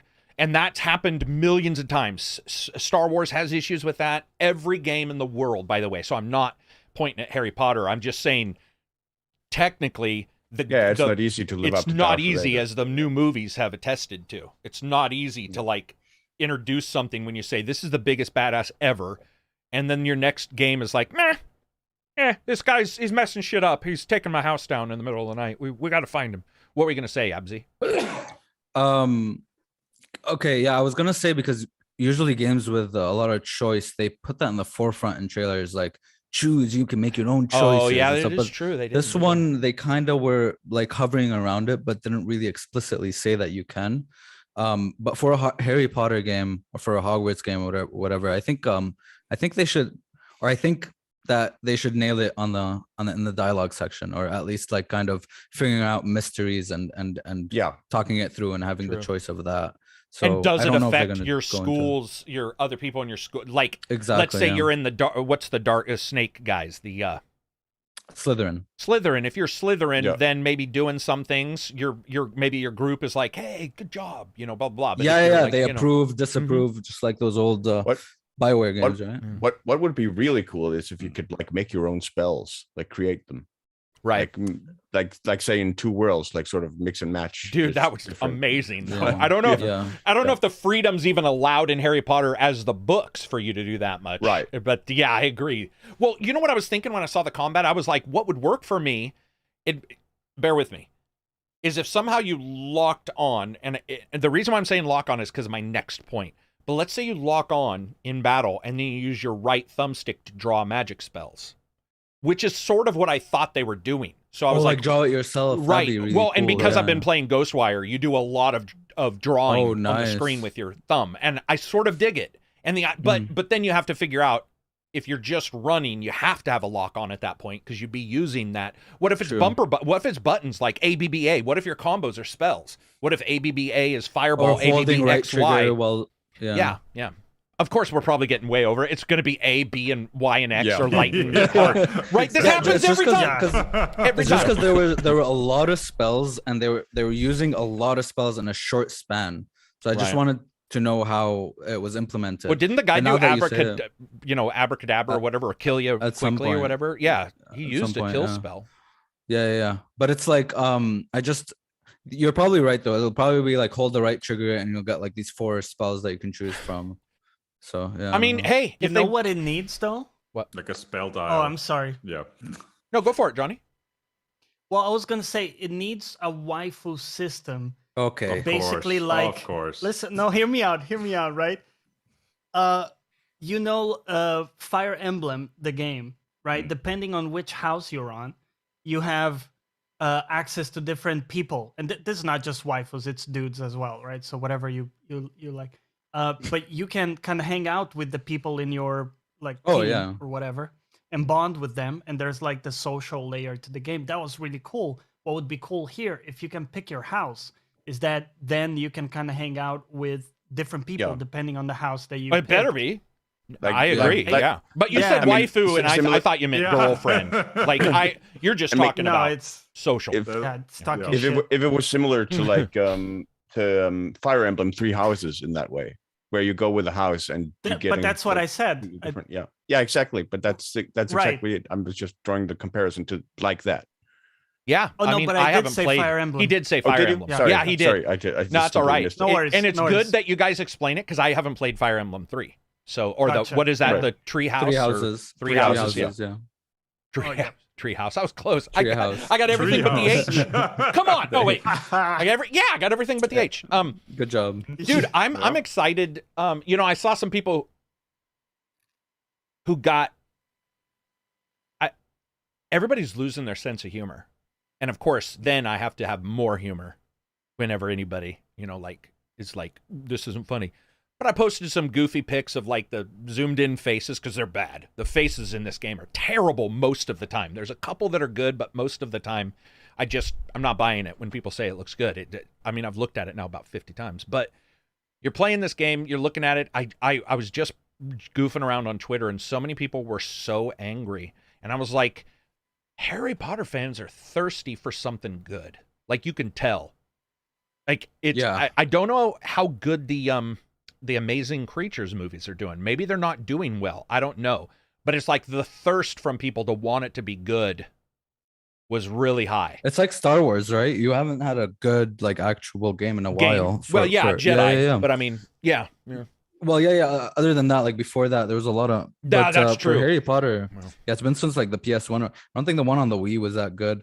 There were always like linear movie games where you play as Harry Potter and you go through the movie beats. I but with, can't like, wait, weird man. I mean, if it turns out good, dude, I'm gonna be the first one there because I'm a huge fan of magic. He jumps on his little Yeah. stick of doom and he like starts flying around. I'm like, that looks cool. And then he comes Yeah. up with the griffin, like I think it was whoever talked you maybe was I talking said, about the griffin, and it comes up and the ocean's there, and I'm like, here's what I worried about. No lie though, I was like, oh fuck, it's gonna be like a bowl. You can fly around and grab things, like that, a bowl location, like a round look. I hope Yeah, it's not. or you go two steps up and you're at the ceiling. Yeah. Oh, Oh, God. God. I forgot about that. I hate that. Stop! That's Don't- so bad. don't. But it looked, So- that part looked cool. Puzzles, dungeon. Whoever the vocal guy does, I don't know if you guys picked up on it, but man, it sounded like there was going to be a lot of fucking dungeons. Like, they played up like it wasn't like dungeons, like here's the dungeon of, you know, of obscenities, and there's that one, and then there's like sexual innuendo, and you do that one. The way he was talking sounded like there's going to be a lot of, and then you could go to the town too. You could go to the town, walk around. Like, can you buy your own animal? That's another and thing. apparently talk to people and stuff. And I'm I getting was an owl, surprised by of that. course, but I mean the idea. Yeah, of course. Because didn't we have others? What were some of the creatures you could get? It wasn't just owls, right? Or am I wrong? Was it just owls? Well, you can get the herb creatures too, like the mandrakes that shout at people. Yeah. And oh, stuff dude, like that was a cool spell. Oh, and you can get pets. Yeah, you can get like a bunch of. You can save. Oh, you can see, find. admittedly, a bunch of endangered that animals. bothered me. I know what you're talking about. He said you can save the animals from being hunted and take them home to your. And I was like, Yeah, to your little zoo, your private zoo. Yeah. You know what though? Don't want to diss on it too bad because it could turn awesome, right? Or It could. whatever. Yeah, They got we the, could, yeah. you know, maybe they do a nemesis system kind of thing in there. I'm just joking. It's Now definitely I'm the just type of taking the piss. game though that I would definitely wait for reviews. That is, Yeah, because you never know how in depth that thing will be. because it could go really well. It could go terrible. It's one of two, I think. But like you guys said, I don't think It's it could either be really mediocre. good or it'll be really bad. What were you saying, Silver? that just like you guys said, that part just with the I don't know, like The creature thing? the headquarters or whatever, where you had all the plants growing or whatever. It just did look a little too mobile gaming for That me, did with the get me too. cooldowns, with the like 24-hour cooldown on planning this thing. Time-gated. Like, is that like 24? I assume that's maybe 24 real hours, or is it 24 in-game hours, right? Because we've had games like Dragon Age where Yeah. it's been real life hours that you have to wait for the quest cooldown or whatever to go down, and you can initialize something That's else. that mobile game stuff, right? Oh, hey, I have a question Yeah. for you guys. Did they say anything about? Are you a freshman in this? Because that's another thing. Fifth year. You're joining I as thought a fifth year. is last. Yes, so you're a new student, but it's unique because you're joining as a fifth year because you have access to Oh. control. You have access to control the ancient arts. Okay. You're too old to be like a freshman, I think. So, admittedly, because I like bully so much, I like the idea of like being. I don't like the idea of being bullied. It's not what I'm You're saying.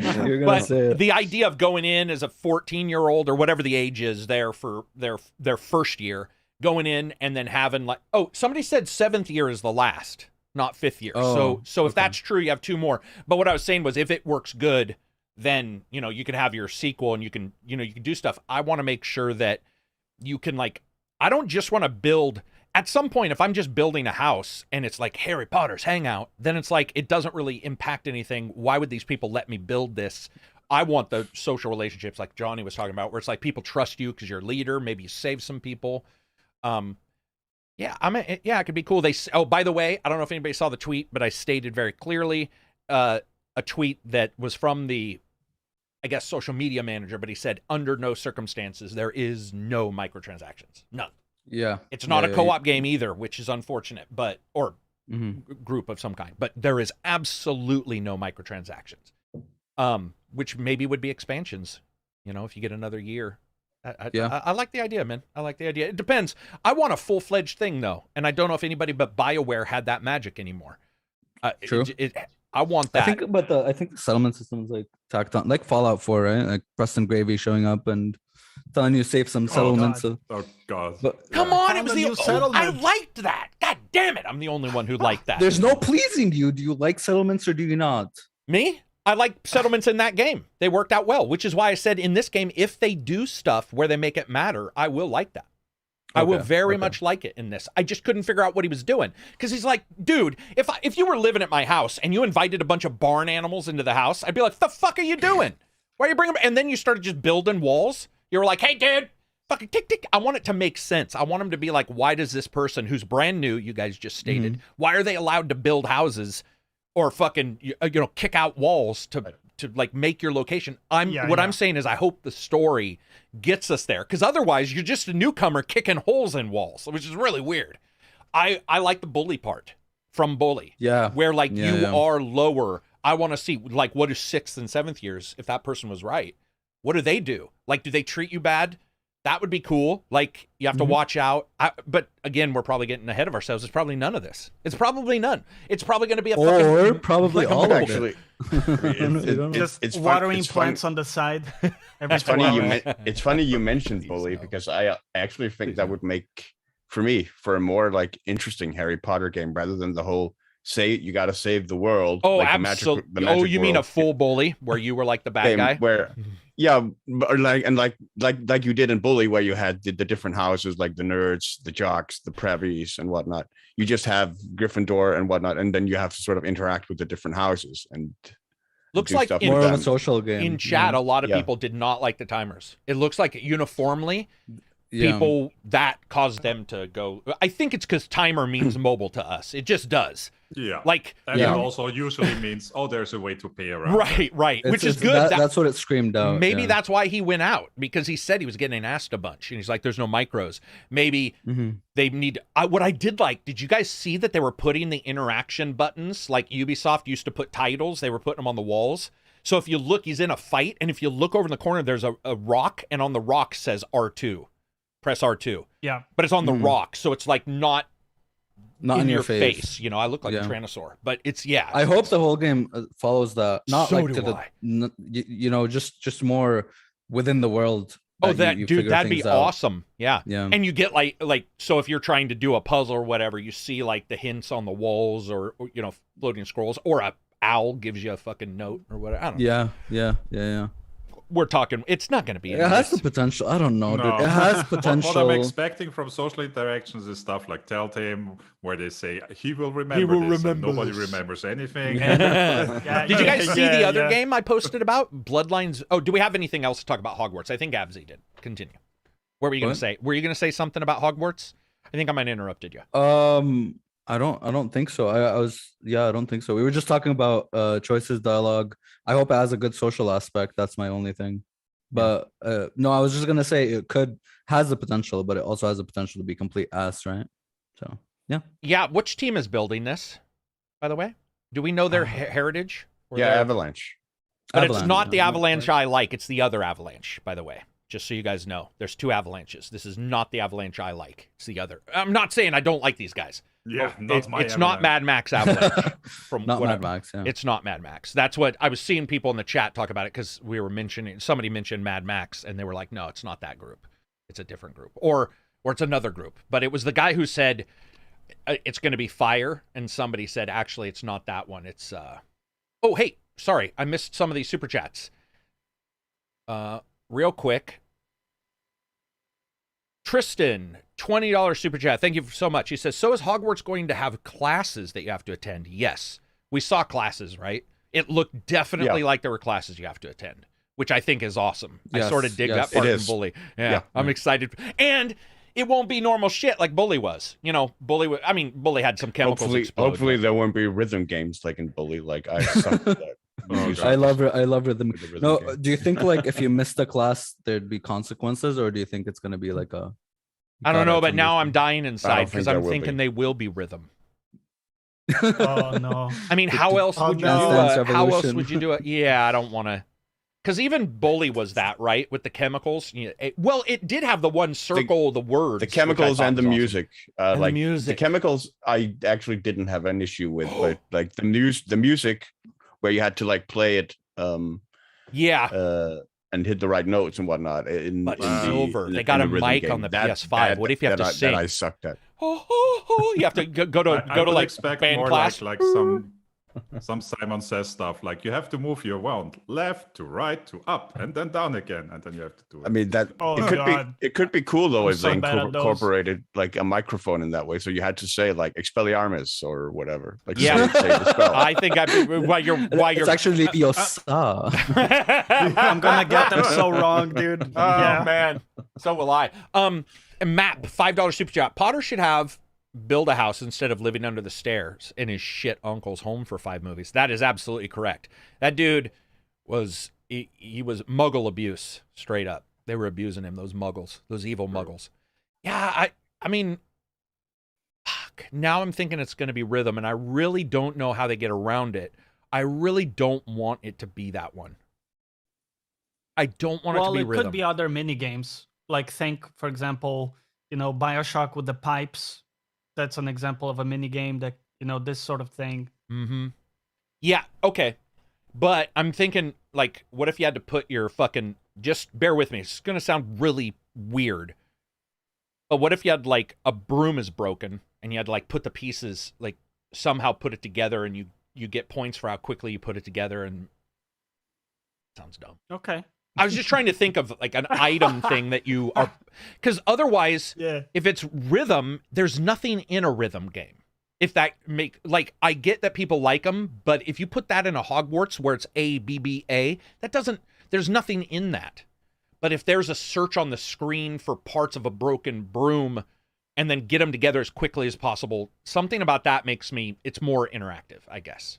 Or And maybe I'm you just hoping. actually learn stuff in classes and then use critical thinking to solve problems. Don't be silly. what if, That's no, ridiculous. I gotta stop.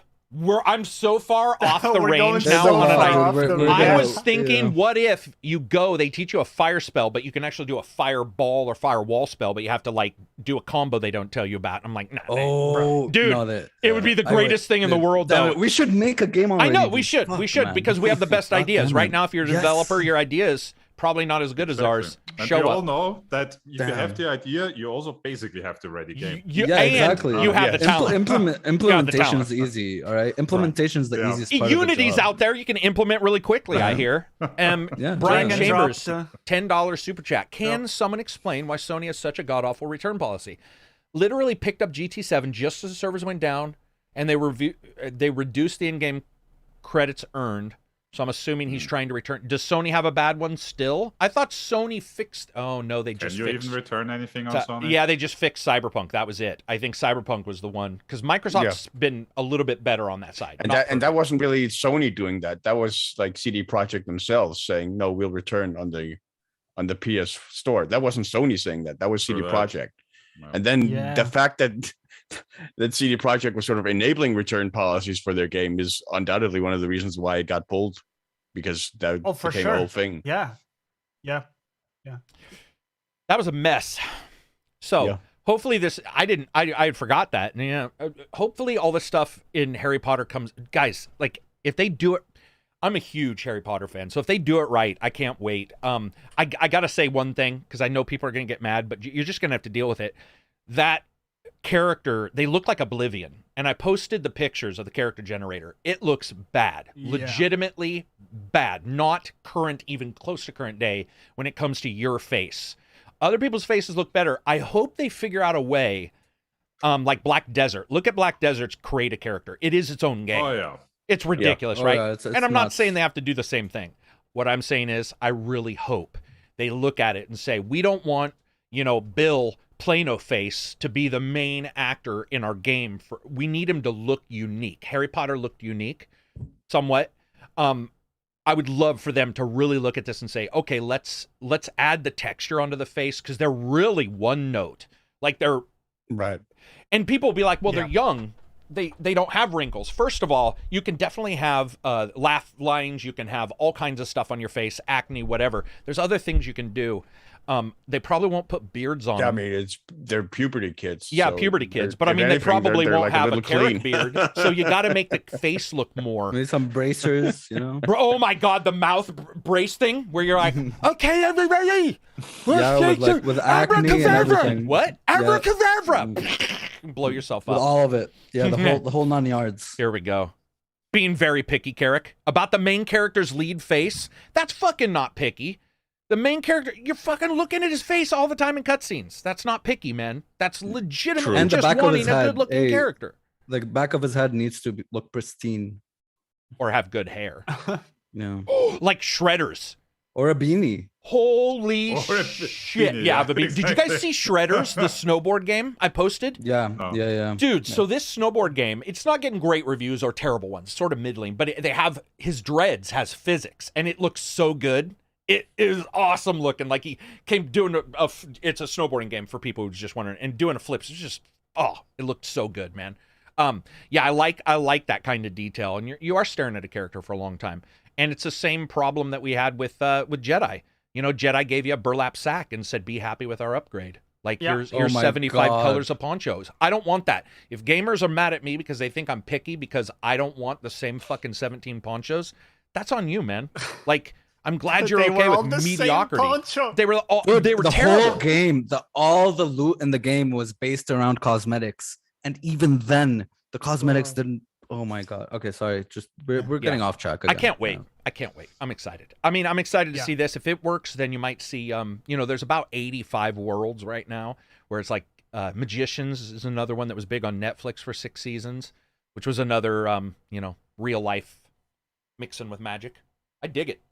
But speaking of that, let's talk about Vampire. Did you guys see that game I posted? So that's called what is that? The Crucible? Vampire the Crucible? No, it was the Vampire, the Masquerade's Swan Oh, Song? the masquerade. Swan Song. Yeah, so this Mm. is the game, by the way, that is built on the Council's graphics engine. The Council, that one game that came out in Investigation game. 4 or 5 pieces, yeah. And first of all, that trailer, if you want to know what bad voice acting sounds like, what I mean by that is not people who sound amateurish, but bad. Check out that trailer. It is terrible. It's terrible. Man, I lost track with how many Vampire the Masquerade There's a games there lot. are. Which one's the fucking True. the main one, Bloodlines is dude? the Bloodlines is the good one.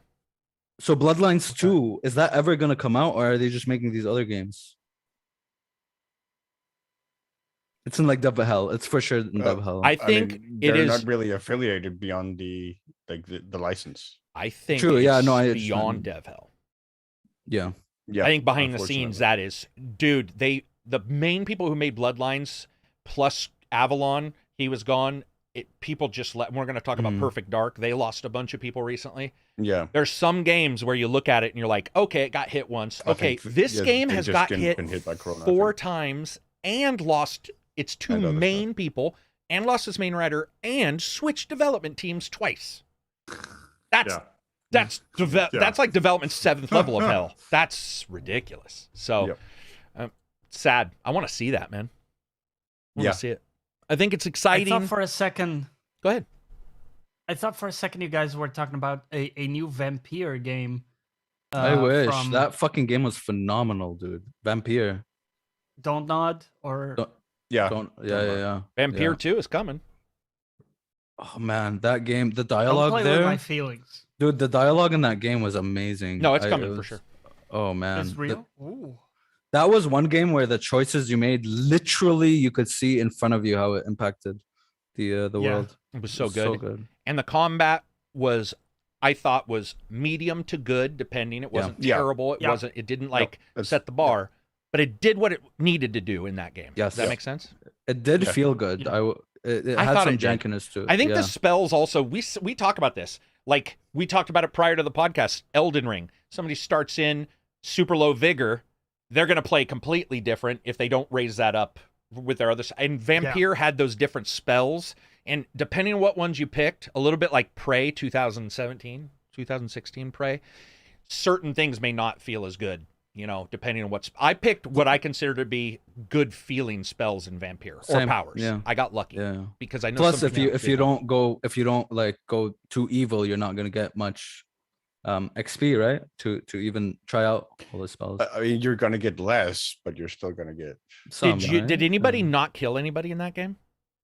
Yeah, I went Dude, through I- on a. Was it possible? Because I was told there was one guy you had to kill, but I didn't know if that was like sort of a this just happens.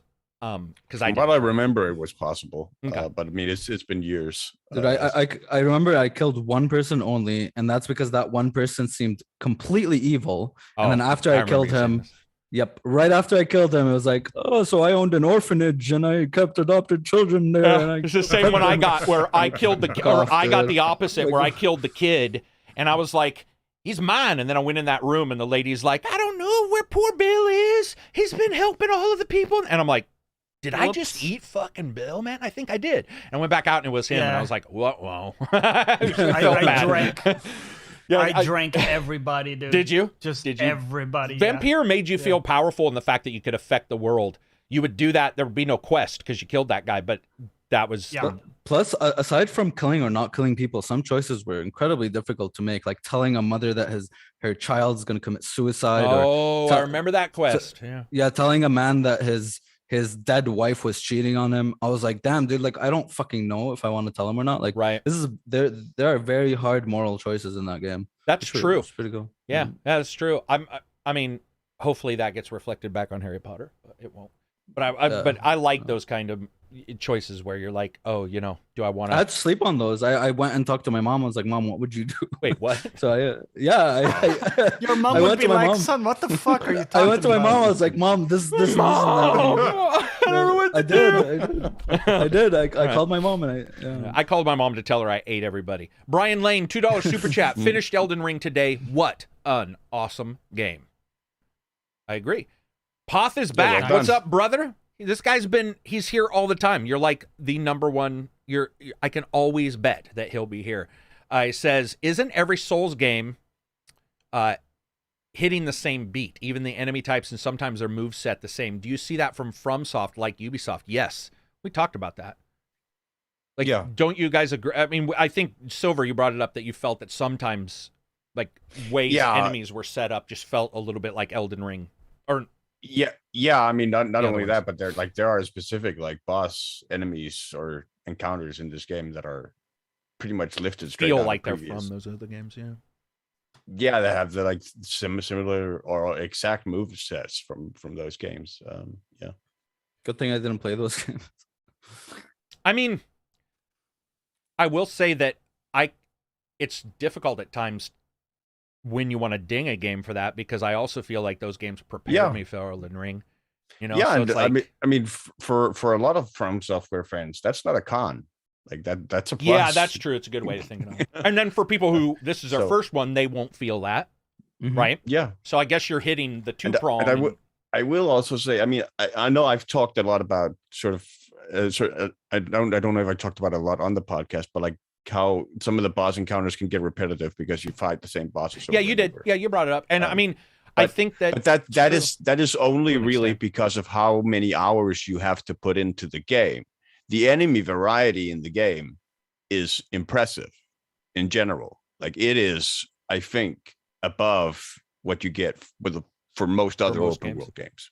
Yeah, I think a lot of times I see the boss tree skin stuff. I see that, but I like fighting like the boss multiple times, for example, and then he'd like hit me with something new because that boss can spew poison or something.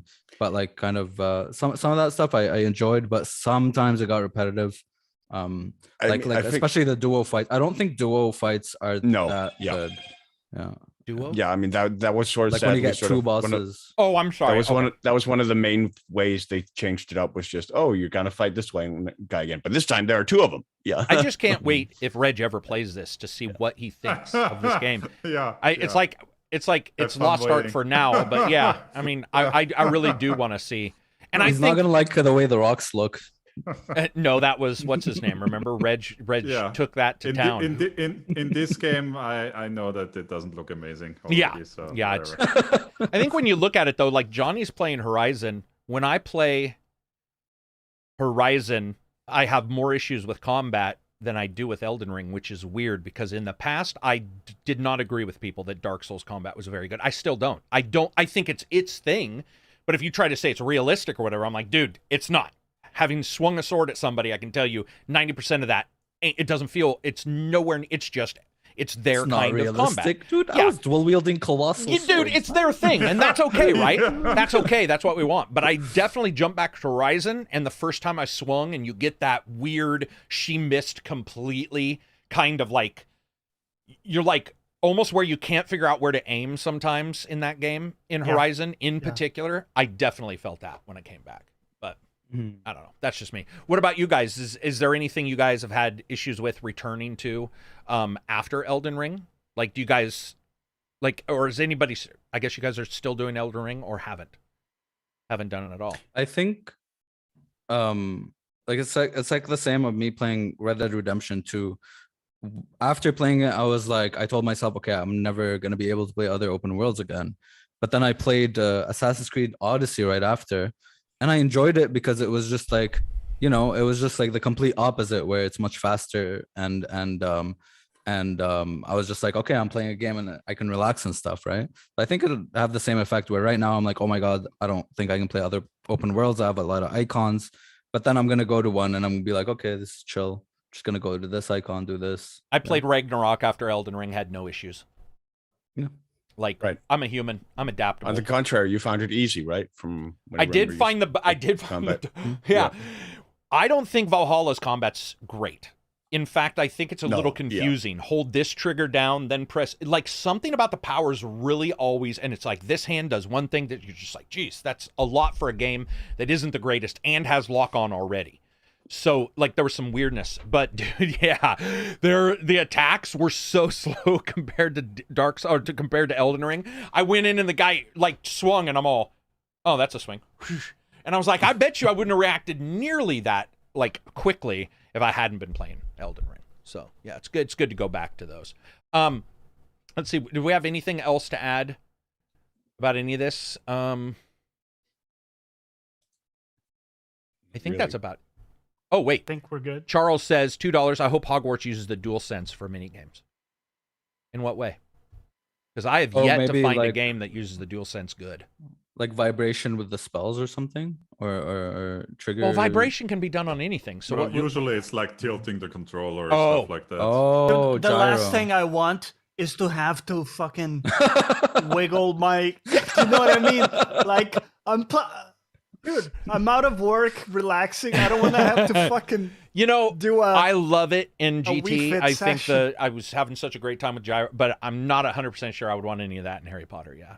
I mean, and then the trigger thing, I've really had a tendency to turn down because at some point, if you're pulling the triggers really hard, you're slightly adjusting where your thumb goes. There's just a lot of things I wasn't in love with. So we'll have to see. I think the DualSense is one step closer to where we want to be. But personally, I don't feel like it's anywhere near where we need to be. Do you know what we need to have? And I'm not going to love it when it happens. I'm probably going to turn it off. But I will say to move gaming forward is actual haptics in the sticks. Whether it be force feedback, whether it be whatever. I think that imagine playing a UFC where you feel that up is easier to move than left, right, and down because up is how you slip out of the triangle hold. That kind of stuff is next level. That would feel so weird. It would at first. I know. But imagine if you're feeling around going, where's it easier to move this gamepad? Oh, up, and you slip out. I actually would fucking kill for that. Like, that might, for that game, not every game, but that game. True. Or racing games as well. I went to my friend's house and I tried F1 on the PS5 because I've never touched the PS5 before. I've never seen one in real life until like a couple of weeks ago. And the haptic, whatever, I don't know. I didn't really feel that much, but I felt the trigger thing where it like pushes back. Well, that is that is. That's the thing. Okay. Yeah, because Xbox has vibrating triggers.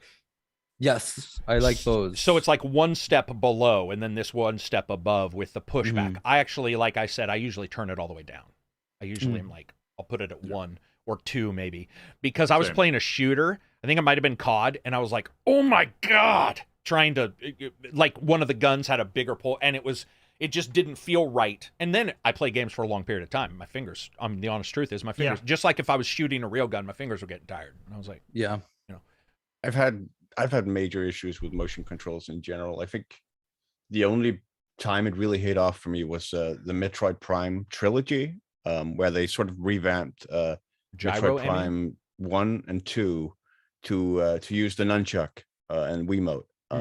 And that I found actually worked really well for that game for whatever reason. But that's been sort of one of the few that's been the exception to the rule, that a lot of the time I struggle with like motion controls. I can't wait to see what they do, but it's really hard. It's going to be really hard to make sure that it doesn't impact what you normally do in the game. You normally run forward and you don't have any tension on your fingers, let's say. Your brain is going to think that's forward, but if the controller's pushing back, like let's say force feedback in the gamepad, that could be pretty rough.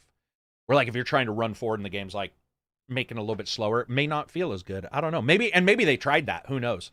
Maybe companies have already tried that, and whoever focus tested it was like, this is shit. I don't want to play it this way. It's completely possible. Mhm. Thanks for breaking everything, dog. All right. Just jumped up on my bed, destroyed everything. Let's talk about something I'm excited about. Did you guys see this? Nexus files, man. Dude, collections Yes. on Nexus files. Yes. That is so if people don't It's know, huge. Nexus files is adding their own version of Wabbajack, and if you don't know what that is basically a packaging system for mods for Skyrim, Fallout VR, and Fallout Habit. I think those are the main ones, where people test the setups. They're 100% no errors, and then they make a metadata tree file, and you can get that. That's what Wabbajack does. You can double click it, and it sort of installs for you. File Nexus is starting a thing called Collections, which is the exact same thing and is built into File Nexus. That is for gonna be all awesome. games. So Is- I've used Wabbajack It's awesome. before, and the fact that it's a literally one press of a button, Yeah. instead of 3 days of modding, sometimes Yeah. weeks, And getting a is Yeah, purple exactly. texture and Yeah. going, Yeah. Yep, Mm. it's fucking amazing. I did that for my Fallout 4. I did that for Skyrim. I had a little issue, but I corrected it instantly. But being built into Nexus mods, there's not that many packages on Wabbajack. There's like right. 10 Yeah, that's true. You know, Yeah. per game. Yeah. So I think that'll be huge because there's a lot of guides about, a lot of setups, and I think that would alleviate a lot of. Or how many lot of times have hardship. I've posted, you guys have posted videos of a modded game, and somebody's like, what mods are you running? And you're like, well, I'm running 312 mods, and I do Yeah. this, but sometimes For I have half of Skyrim, this. it usually is that number. Right. Yeah. And you're like, I was at 800. yeah, dude. Yeah. And you'll be like, I had 400 fully running, 200 I had one option running because this option is also replicated, but I like the scaling here.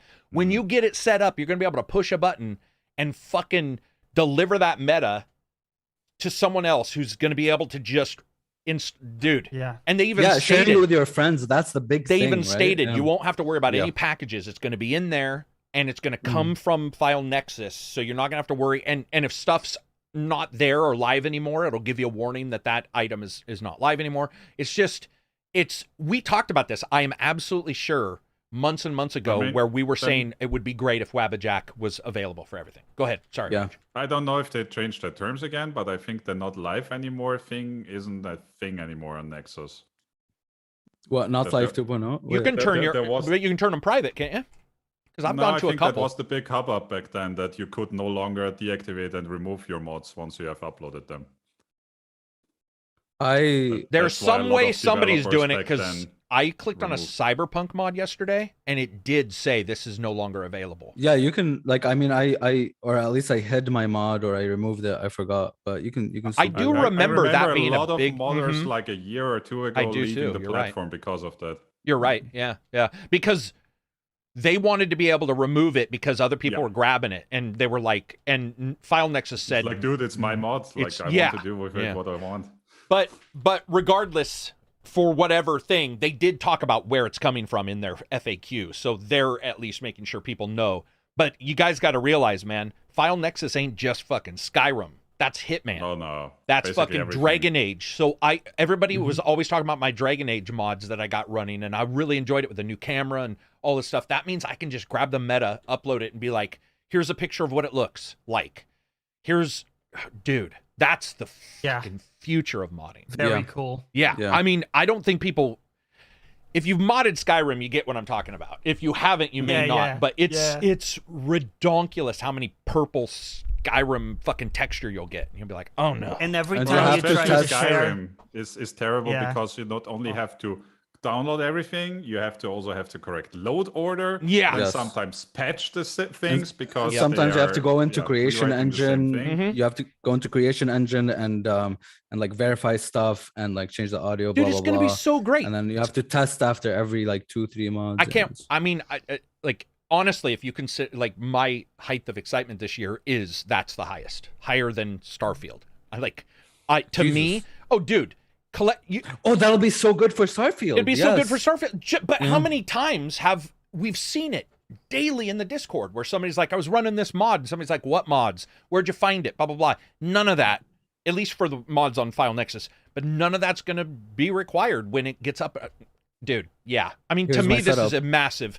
it's massive because you can jump into a game now and say, like I want to remove this and this in Cyberpunk or whatever. And once you get it running and people like it, you know, you could do not sponsored mods, but like this is Karak's special mod list, you know, whatever, for these type of things, and big booty mod list, you know. There you go. Yeah. Plus you won't like you can still tweak it after you can add stuff, of course, remove stuff, you know. It's just... I can't wait, man. I'm excited for that. Hugely excited for it. By the way, real quick before we move on from mods, there was a really cool first-person mod for Witcher 3 that popped up this week. I saw that. And see combat's that? possible. Yeah. Yeah, you can play the whole game in FPS, and you can switch freely between first person and. But do you twirl with Geralt? Like you actually? Ooh, that's a good question. Do you twirl? So it was really polished. You could see even the animations when you attacked and everything. So I would imagine yes. I don't like your camera goes around. That could make me sick. If I 360. I hadn't thought of that. Yeah. Well, dude. I mean, then just put a VR mod on as well, and it's perfect. Oh yeah, twirl yourself. Hey, dude, come over. What are we doing? We're just twirling in Witcher for an hour. Honestly, that is like when you talk about torture or whatever. That is the VR mod sickness is horrendous. So the idea of like knowing that might happen that's high anxiety for me. Because like Geralt doesn't just attack like this. Like he moves his whole body. So I was wondering how it would work in a first-person view. Yeah, well, all I know is the ratings were really high, and people said it was polished. Like it was, because I saw that as well. And then I saw the fix for the explosions in Cyberpunk, and it was just mind-blowing. Like this, and this is the thing, guys. Mod makers are they're magic users. He did something that no one had thought of, which is to take the explosions texture and add, using GIMP, noise to it so it looks a billion times better. Like if you guys haven't seen this, I believe it's called Improved Explosions or whatever. It came out yesterday for Cyberpunk, and it doesn't even look like the same goddamn thing. It's like it is that much better. It's like improving the fire and explosions 20, 30 times. Like they look next gen compared to what they look like, when you normally play the game. Right. And that was just a modder who was like, I'm just going to grab the texture and add some noise to it. And he even explained it incorrectly, because people in the chat were like, actually, you said you added bump mapping. You didn't. You added noise. Here's how it worked. And he's like, okay, thanks. And it was just this really cool moment where everybody was, last night, reading their post. File Nexus posts are pretty bitchy most of the time. Where people are like, I got a blue texture. I fucking hate you. Hope your kids die. And instead, it was just this awesome moment where everybody was really excited to see it. Collaborating and stuff, yeah. Yeah. Cyberpunk has a lot of essential mods. CD Projekt Red should be ashamed. Okay. That's pretty rough. I mean, I don't know how long I'm going to... Well, you said CD Projekt Red should be ashamed because it needs so many essential mods, and it's like, I don't know if I want to hold them to that. Like, they're trying to fix their shit. Plus, the poor texture guy, I'm sure he wasn't, like, if he had known he could have done that. Oh, there we go. Case PB says, better explosions and fire V2.3, version 2.3 is what it's called. And if you guys ever play Cyberpunk, check it out. That's not necessarily like an essential mod. That's just no, that one's not essential. Yeah. I didn't hear a lot of people talking about the FPS hit, which was pretty crazy though. It seems like because of the Cyberpunk? because of the way this one's done, it doesn't add anything. It just literally like. Well, yeah, if it's just a different texture. It's just, it just puts more visual noise in the explosions that were not there. Dude, you guys should see it. I'll hold them to the fact that they released a broken product. I think everybody does. That's fair.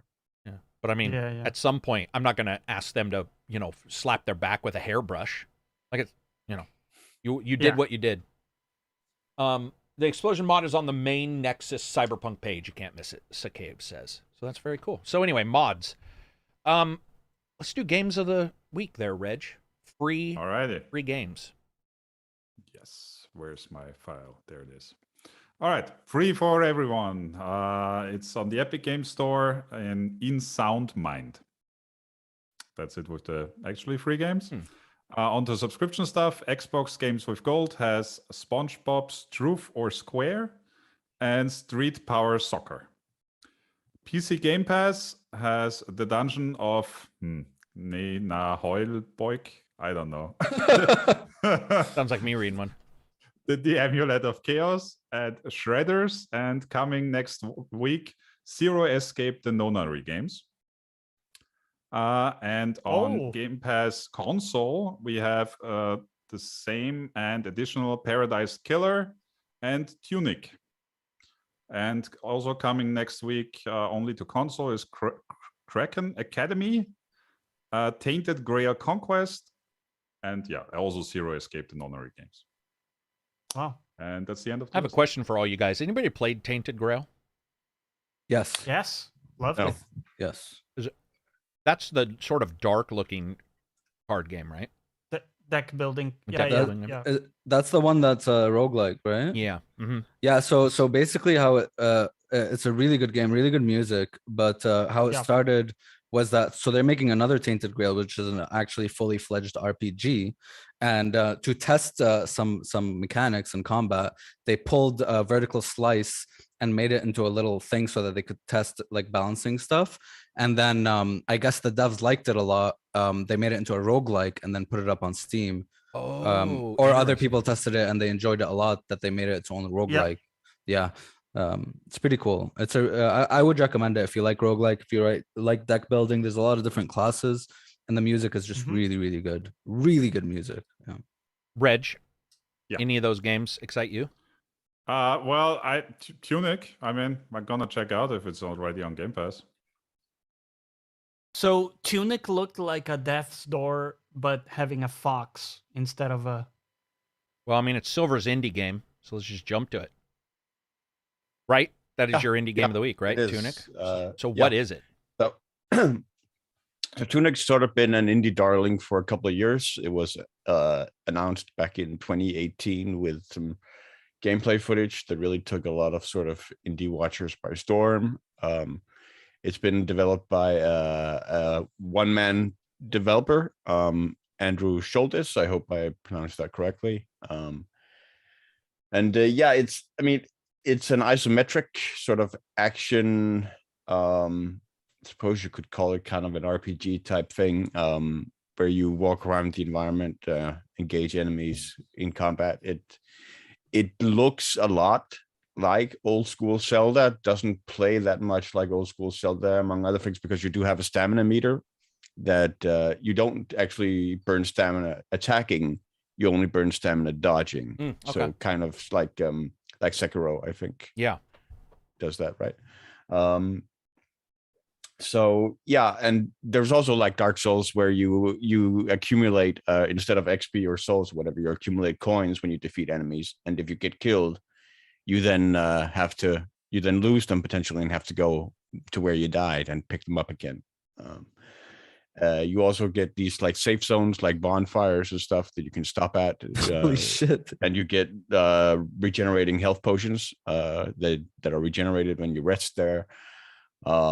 It's quite difficult also. Like it looks like it looks like a very sort of adorable, sort of kid-friendly game. It's not That's really evil. That's like Happy Tree Friends evil. Yeah, no, like it's pretty, from what I understand. Not only that, but like it throws you off the deep end immediately. Like if you think Elden Ring is sort of obfuscated in its subject matter, it has nothing on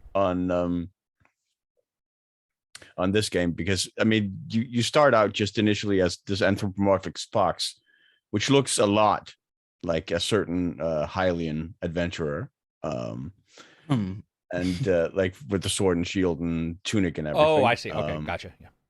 And the colorization of it, and then you basically just go into this isometric world where even like the stuff you interact with, a lot of it is in this script that the game has sort of developed for itself that you can't decipher.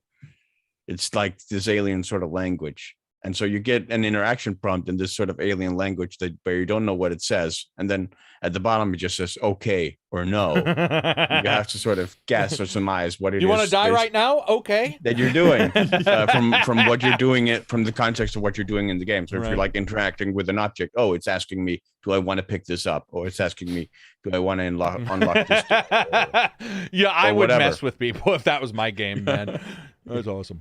Yeah, I mean, it does seem a little, almost a little trolling, because you also pick up, like, you don't have an actual manual in the game that you can reference, but you pick up pages from it. So you actually start to sort of expand it, where it tells you the controls and stuff. But even parts of that manual are also in that indecipherable script, where you don't really know what it says. So there does appear to be like an element of trolling on the part of the developer, almost, it feels like. And yeah, it can be quite difficult. Like, enemies in the start do a fair amount of damage, and you only start basically with a useless stick that you can't really use for much in terms of combat until you get the sword. It's so I can definitely see a lot of people having rough first impressions with it. I haven't gotten that far into it yet, but I have been enjoying it. It feels polished relatively, outside of like just how obtuse it is. But yeah, I've been enjoying it. Yeah, And I'd it's also on heard Game it was Pass, hard. so yeah, give it a try. I'm downloading it. Yeah. It looks graphically, it looks really cool. I like. Yeah, it's very nice art style. Also very charming soundtrack. Julian Watkins, $10 super chat. Hey, gents, just wanted to say mad love for the podcast and the ACG channel. Thank you very much. Get a chance, spread the word about it, man. That's the major thing. This game, anybody play Zaxxon 3D or Sonic Blast from, I think that was BioWare? Was that BioWare's Sonic game? Oh, okay.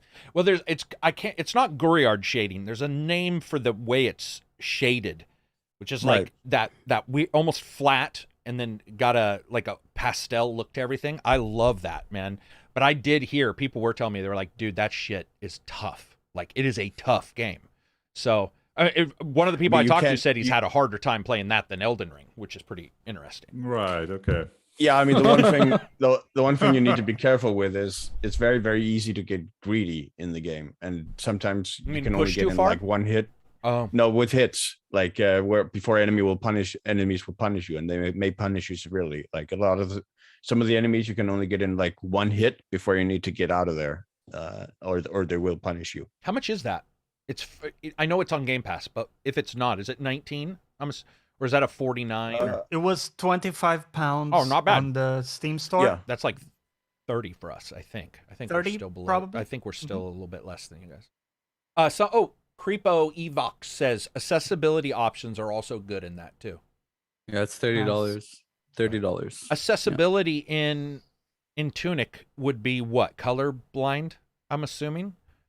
What other accessibility options are in that game? There's like the one hand thing. Maybe. Oh, there's a one. Oh, yeah. I always forget now, especially talking to Ginger, because that's what he does. It's some of the, controller setups. The one hand setup is actually a pretty big deal. And yeah, the more games that can do that, the better. Though, admittedly, you are removing like 18 inputs, but. I mean, I saw a dude beat Elden Ring with his feet. So. Of course. Where there is a will. I hate talent. Yeah. Wow. I hate him. Dude, I'll think I'm good at something, and like it doesn't. And sometimes I won't meet him. It's just you watch him online or whatever. And like this one time, everybody was like, "Oh, dude, this is the most amazing sniper shot ever in Halo." And I went back and looked at it, and it was so stupidly good. It was like one guy against 5 or whatever, and he took all 5 out. And I was like, how did he take them out? Because I would have just waited for him, right? Like sit there and wait. But instead, this guy was like actively, right? He wasn't hiding so so people couldn't see him. He was fucking going for it, and he still did it. And I'm just like, I hate talent, and I hate you. I hate it. Some people are just good, man. I'd never even tried to play it. What was he using? A guitar controller as well? Was he just trying to make it doubly hard on himself? No, just an actual controller. Oh, did he not have arms, or was this somebody who also was just like? No, he has arms. Wow. So he's just like he's the dude that does the no hit runs. Like he played from Bloodborne all the way, like Dark Souls 1, 2, 3, and Sekiro in one run without getting hit once. He's that dude. My brother, when I was younger, man, I just didn't know how to fight at all. You learn when your brother beats you up, but he used to say, "I'll beat you up with one hand," and he would just have one fist out, and it didn't matter. He still beat my ass. He'd be like, "Dude, I hate you. Yeah. I hate that kind of stuff where somebody's like, I got good hands. I can still play it that way, but I'm gonna show you guys. I'm gonna play it with my feet." And you're just like, "Fuck off, man." Wonder. Yeah. Hob, yeah, Happy Hob. Oh, Yeah, by the way, several his- people oh, have that's- done that That's his name. by now, which is incredible. what? Played it with their feet? It's no, all those games in one sitting, no hit. But I think he may have been the first to do it. Dude, no. Yeah, a lot of people are doing that now. Yeah, someone already did the no-hit run for Elden Ring. I saw. Yeah. Admittedly, I can go a long time fighting normal guys without a hit. Mm. Not an issue. But That's the when I bosses, struggle man? with those more than the bosses do. Oh, do you? Because do you think you lower What- your requirement mentally a little bit? Because where you get a little looser. I get a little greedier, but also when there's like multiple enemies on me, sometimes I have to just get away. Oh, yeah. I don't know how to handle that. Yeah, especially the hands. Fuck those hands, dude. Oh, Kino says, Karak, your brother Nightmare was stuff. cool. He was. Yeah, those kind of things are just mind-boggling to me that somebody can do that. But it's also I would not ever want to try it. It just doesn't sound fun. It sounds terrible because what if you do get hit? And I've seen the fails where somebody's like on the last boss and they Oh, you get get hit. to the very end. Yeah. Jesus Christ, Yeah. that would. And you're I just would. like, no way, man. But I would just imagine like if I got that far without getting hit, my fucking anxiety would be through the roof. Like my heart would be being at like 200 BPM. yeah. Where you get Fuck that, me, dude. and it'll happen. You'll see it a lot in sparring where you'll be doing good, but then if you know you're doing good, it gets way worse because you start knowing you're good and treating it like I want to be as good as I was a second ago. So now I've got it, and then pretty soon the person mentally falls apart because their brain can't handle. That's what I do in Elden Ring. If I don't get hit for a while, and then I do go in and I start remembering I didn't get hit.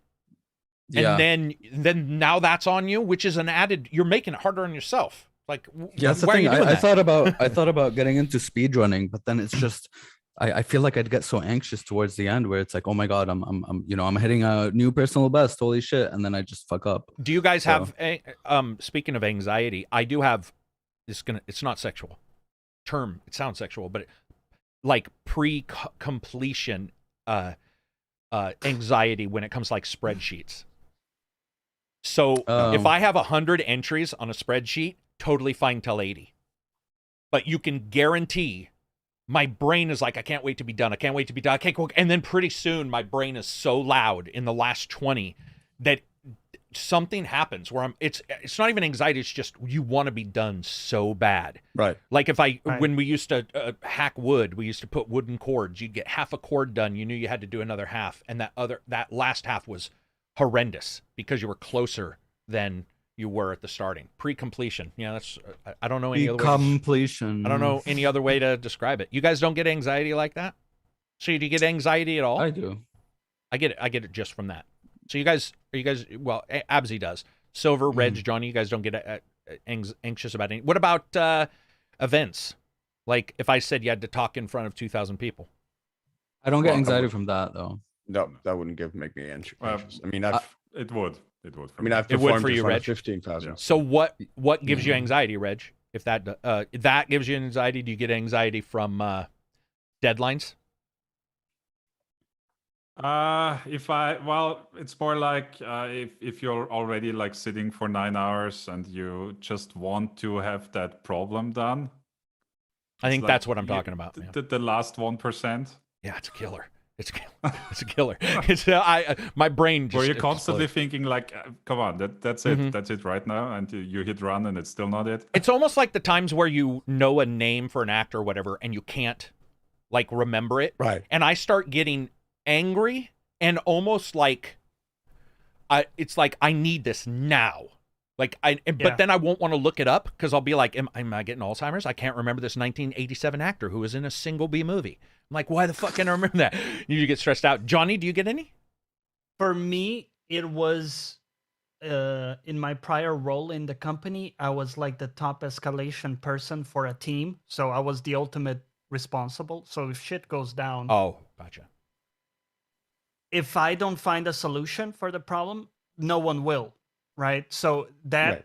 sort of really made me anxious because there were times where shit hit the fan and, And it's you know, just I on would you. get paged at 2 a.m. and I'd be like, okay, if I don't fix this now, you know, like it's going to be an outage for hours and we're going to lose, like it's really bad.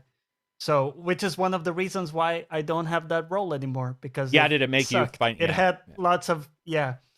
Yeah. It's not worth the money sometimes. I love those kind of things. Like I've worked in emergency services. I love It was that. cool for a while. But, so I was going to say, Yeah. at some point, your brain, everybody's brain gets used to everything. You know, Yes. like Yeah. you always. That's the great yeah. thing about people, our adaptability. Exactly. But the problem is once you start getting accustomed to it, then it's just the anxiety, not the excitement. It's just, and now you're like, oh no. It becomes routine. It's and that's when, if you're not the kind of person who can deal with routine, or you're not the kind of person who it just sort of wears on you, and then you're like, you know what, I'm out of here. I'm leaving. Julian says, perhaps you could start pretending you only have half of what you have left.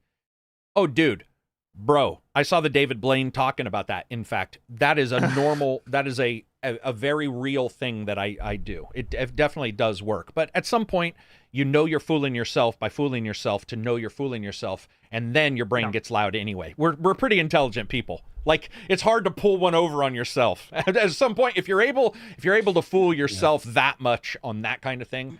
Yeah, like GT7, Yeah. Oh man.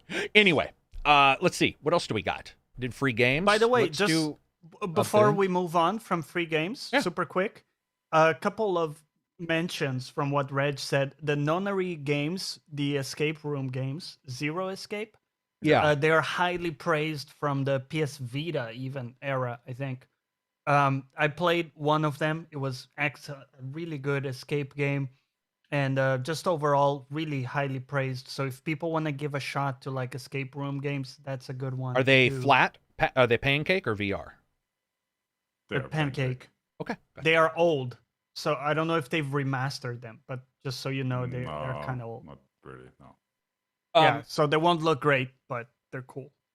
Escape room stuff is actually pretty cool as a game. Like, I don't get stressed by that. I sort of dig that kind of thinking things through. It's a fun time. And yeah, doing those kind of things. Yeah. Abzi, speaking of fun times, a bunch of games got updated. A lot, yeah. Actually, this week's been pretty busy. But last week I told you there was a Dying Light 2 update. I tried it, and it's pretty good, honestly. It's the combat feels a lot less janky, if that makes sense. It just feels more fluid. You can cut limbs now, that you can like specify, like, okay, I want to cut this dude's arm. You can cut that stuff. The corpse stuff works well. Like, if you really wanted to, after killing a guy, you could hack his body up and stuff. That's your thing, you know. Certified by 9 out of 10 murderers out there. Yeah. So if that's your thing, Like the most important Co-op. features right off the bat. Yeah. Exactly. Blood splatters. Co-op has way less bugs. Visual bugs are less. You know, it's just better now. Elden Ring got a big update. It got an NPC, a new NPC, a couple quests, like quest sections, so continuation of quests. That's great. The biggest thing is probably marking the NPCs you meet on your map, which helps a lot. So you know where they are. You remember where they are. So that was a really good help. A bunch of bug fixes, a bunch of balancing stuff. You know, the 2 OP items aren't that OP anymore. So they did a bunch of that. I still get stuttering though. So Godfall got an update. Moving on. Lost Judgment, the Kato Files, March 28. The Kato Files is a DLC where you play as Kato from Lost Judgment. World War Z Aftermath got an update. Remember World War Z, Karak? So it's getting free weapons and gear. It's a free update. It's getting quality of life improvements and a first-person mode toggle button, so you can switch between first-person and third-person freely. Monster Hunter Rise Sunbreak the release date got announced. It's June 30. They showed a lot of things. There's a new sanctuary area, new whole zone, new monsters, new combat mechanics, and reskins of old monsters that do new things. So excited for that. June 30. Inscription. I don't know if you guys have played Inscription. Have any of you guys played Inscription? Fuck yeah. A little bit It's of an awesome game. This update, I'm gonna be vague because I feel like I would spoil it if I talk about this update. So the game is very unique. It changes throughout the game. I'm gonna leave it at that. It changes, but this update called Casey's Mod is basically like a mini expansion. It's free, but it lets you play the first part of the game endlessly. It makes it into its own roguelike, which is pretty cool. And it's free. Yeah, it's really cool. And then Scum which is a early access game akin to DayZ, got a new update called Wings of Fury. And it just added airplanes and parachuting, which is apparently really buggy. It added outposts with working NPC traders, bug fixes, and a bunch of quality of life additions. And then we got Elder Scrolls Online, Ascending Tide. It's like a DLC game pack. I think the first part of that came out. I didn't really understand because it was very, very weird when I looked at it. I was trying to research it. It looks like it's an expansion made up of 3 or 4 DLCs, and the first one came out, which adds like new content, basically a new story or whatever. I mean, I didn't look into this one, but how it usually works for Elder Scrolls Online is working up to a new expansion. They release like mini story episodes that lead over to the next expansion. Narratively? It's something like that. Yeah. Oh. Was that it, Abzy? Yep. That was actually a lot. Yeah. Elden Ring's patch was needed. Yes. Yeah. Dude, remember all the vendors that look exactly the same but sell different shit everywhere? Mhm. Yeah. When I would need to find the vendor that specifically sold fire arrows, I'd be like, okay, well, fuck. Because there are like 10 Well, of the them smart on thing to map, do is to Yeah. just kill all of them, get their bell bearings to the person in the round table, and just to have Yeah, access to yeah. everything from True. there. But they're sad, you know. True. Once you start hitting them, they make you feel bad about it. I did see Yeah. somebody else mentioning that, and I was just like, that's a unique way of handling the problem. Because, dude, when you speak to them, they will say their name like on the first sentence, and if you accidentally skip it or forget it, you will never learn their name again. Sometimes, like that person introduced themselves, you can't get that line again. Ever. You can't know. Yeah. It's like well, the good you thing can't is know who he was. the good thing is with this update, you see their names on the map. So Right, like, this was needed. Exactly. Yeah. It reminds me though of like whenever you have a discussion with somebody and they're like, "Hi, I'm Martha," and if you and that's It's it. like, long time no seen. It's like, hey, You and then or you're continuing to talk to them after they said that, and you're like, "Well, what about you over there? What do you think?" And you're like, oh. And it doesn't happen very often, but especially in those discussions when you first meet somebody, you have to really, like, one of the things they always tell you when you're meeting people is to say, if they say their name's Brian, go, "Hi, Brian." And you sound like an idiot, but your brain remembers that, twice as much. I do that now. Yeah. I mean, if you're in a meet and greet kind of lifestyle where Dude. you're meeting people all the time, it can be rough. It's funny, they added quests for a guy I already killed because he was stealing my runes. I was like, Stealing them?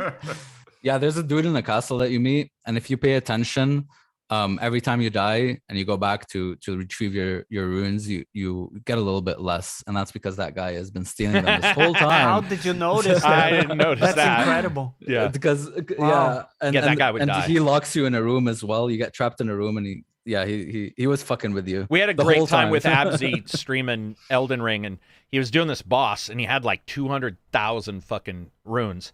And we were yakking with him, and he was fighting. He died, and then he goes back, and right before he dies again, he realizes, "Oh, I didn't pick up the runes," and he dies. And it's like, he's like, "Oh, whoops." I think I just lost 200,000 runes." God, I hate walking into a boss fight with the runes. Oh, it's like, I know. I hate worrying about picking it up every single time. That's why I was That- always looking Yeah. for a teleporter nearby. What were you That gonna say? is Silver? one.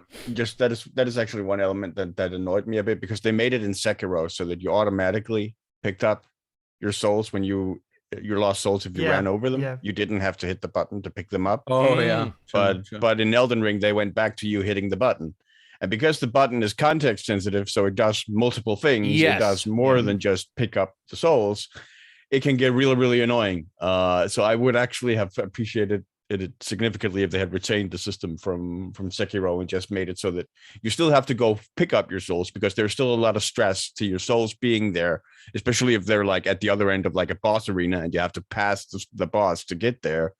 There can still be pressure to that, but I would have appreciated if you didn't have to Yeah. hit the button to pick them up. because it And can be a what's little iffy. what's worse is there is no way to get your souls out of a boss arena. Okay, until there you is beat one him. workaround, but there's no homeward bone for you to teleport Right. out of the boss. The only thing is a mixed physique thing that allows you that if you die within a small time, you retain your souls. Wait, So that's you in a have to mixed go into- physic? Oh shit. Yeah. I Yeah, thought it so was just the So you sacrificial go into the branch. boss arena, drink the juice, grab the souls, kill yourself quickly before it wears off, and then you have. But it's very convoluted. When I was there is another workaround. If you go into the boss arena, pick up your souls, and then quit the game, Okay. that There will you put go. you Wow. outside of the boss arena as well.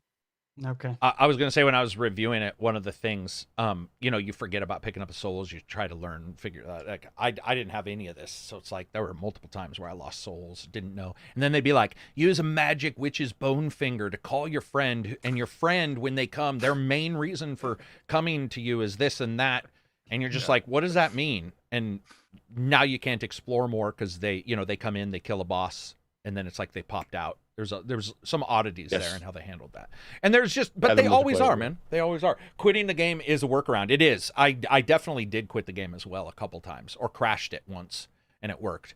It's got some kind of save game somebody's going to figure out, if there's not already a mod, which I wouldn't be surprised if there was already a mod, that That's somebody can weird. save When it I in. was playing my strength guy, my game has never crashed, but it has crashed twice already playing my mage guy. So maybe it has something to do with spells. I have no idea.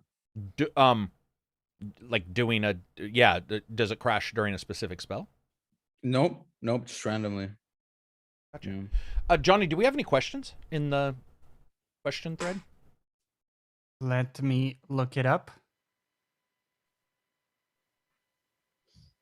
Okay. This one from Migux. Sup guys, my question is, what was the last time that tech in games clicked for you? I mean, in a way that had you like, this is it. This is what I've been waiting for. For me, it was, it has to be Watch Dogs Legion. The game surely wasn't the best, but the tech behind the NPCs made the game worth it to me. I read that too. What tech though? What was going on? The balls getting bigger on the horses? Oh yeah, I love that tech. It's Best amazing. tech. I would say a couple. There was one where they kind of they replaced I think they replaced a bunch of objects together with one texture or something. Forgot what it was, but it made it look run very well on the PS4. Well, not run very well, just look very good on the PS4, which was incredible tech, where you would like be standing high up in a mountain, and it's kind of like an LOD thing. And just the interactivity with the like random NPCs and stuff, interactivity with the world. How you have to, because I always, for some reason, it was weird. When I was a kid, I always dreamt of games in the future where you loot things, your character actually goes down and picks them up. That was always a thing for some reason, where it's like, imagine a game did all that, where you actually saw the character pick everything up, and they did that. So I was like, damn. Yeah. For me, I would agree on Legion. I liked Legion more because of the tech they were trying to do and just adjust. I mean, it wasn't perfect, but the idea of what they were doing and the idea of what you can do in the future when things, AI gets better at mimicking, mimicking voices. Yeah. That's incredible to me. That would be, some people are saying the Nemesis system, which I'm sure you're going to hear a lot. Right. You know what I thought of? Go for it. The Judgment game, didn't they have like some cool tech for the lip syncing for English, I believe, where it was like automatically synced? Was it like that game? Via an algorithm or something? There is a game because on the PS5, wasn't it on the PS5 you could see real-time syncing, and on PS4 you couldn't? No, that was. Or is that Horizon? The other one. The other one? Like a Dragon? No. The other Japanese. Last Judgment? Game. No. Fuck it. On the island. Oh, a Ghost of Tsushima. Yeah, thank you. Ah, you're right. Yeah, Ghost of Tsushima yeah. did do that. Yeah.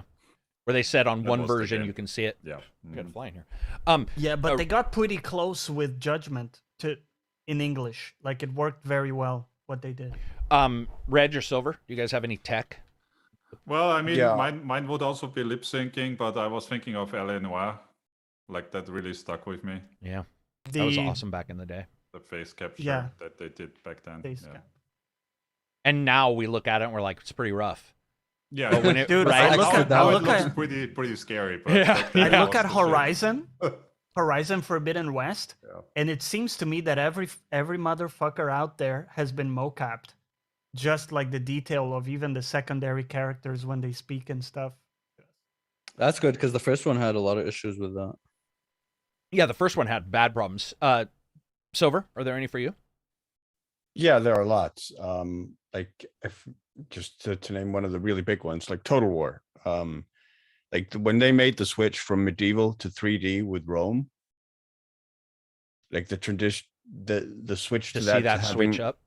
to having these massive armies of individual models. Some of them looked like different and Yeah. stuff. Like there was variation even within like the regiments and stuff. And then particularly, I mean, a significant reason why it's still one of my favorite Total Wars, like Napoleon, is just on a technical level, absolutely amazing. I mean, the way that game is like nearly 10 years old now, and it still looks absolutely incredible with like this fog of gun smoke.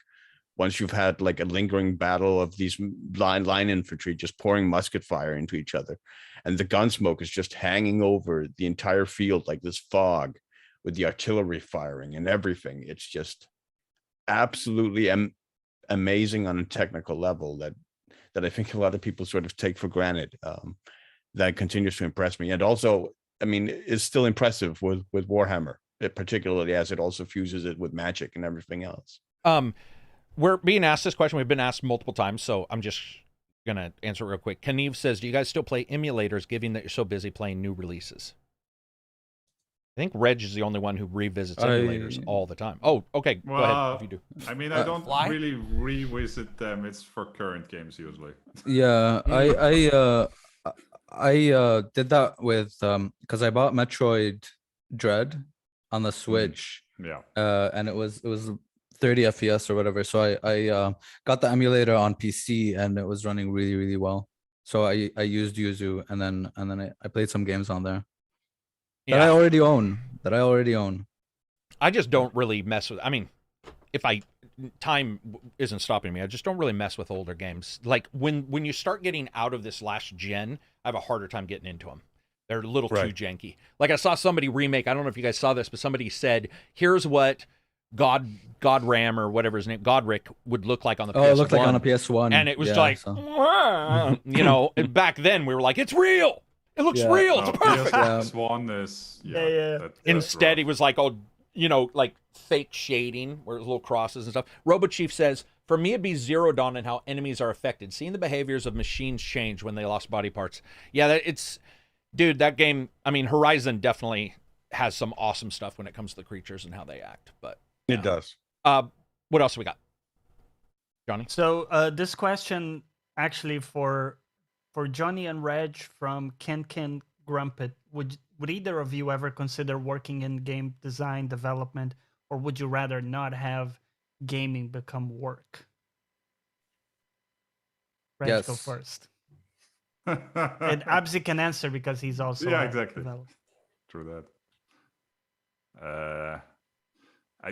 I think not, because you hear a lot of crunch time, etc. So it doesn't sound like a very welcoming industry when you don't want to work overtime, which I don't. Yeah, you definitely don't. I'm not saying you don't work your hours. I'm just saying I work my hours, you wouldn't and want that's to do. exactly as much as I agreed to, and I'm not doing more than that. What about Johnny or Abzi? I have a pretty strong stance, like principle of separating work and my projects, my drive elsewhere. And for me to have games and then games development as a job, that would kind of go against that. So I'd like to clearly delineate between. Yeah, working on. in a kitchen made me hate cooking. Jesus Christ. There you go. I don't want to know how the burger is made. loved cooking. I just want to enjoy it. Yeah. So weird because I don't know, man. Like it doesn't stop. I mean, I don't do a bunch of software development, but whenever I'm messing around with stuff in games, it doesn't really. I just get more. It's you're in it. Your work is playing games. Yeah, and I don't. Or I mean, making missions in Arma, right?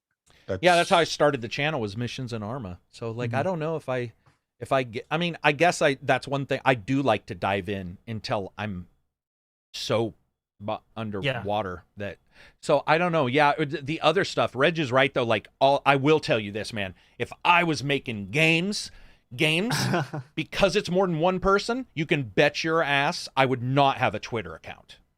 No way would I allow feedback. So if I was a line texture artist or whatever, or a writer on a video game, no way would, or I wouldn't tell anybody that's what I was doing, because to see the feedback that everybody gets because of like somebody high up doing something stupid, like the Bobby Cotton, people are like, shut down Activision. I'm like, dude, what?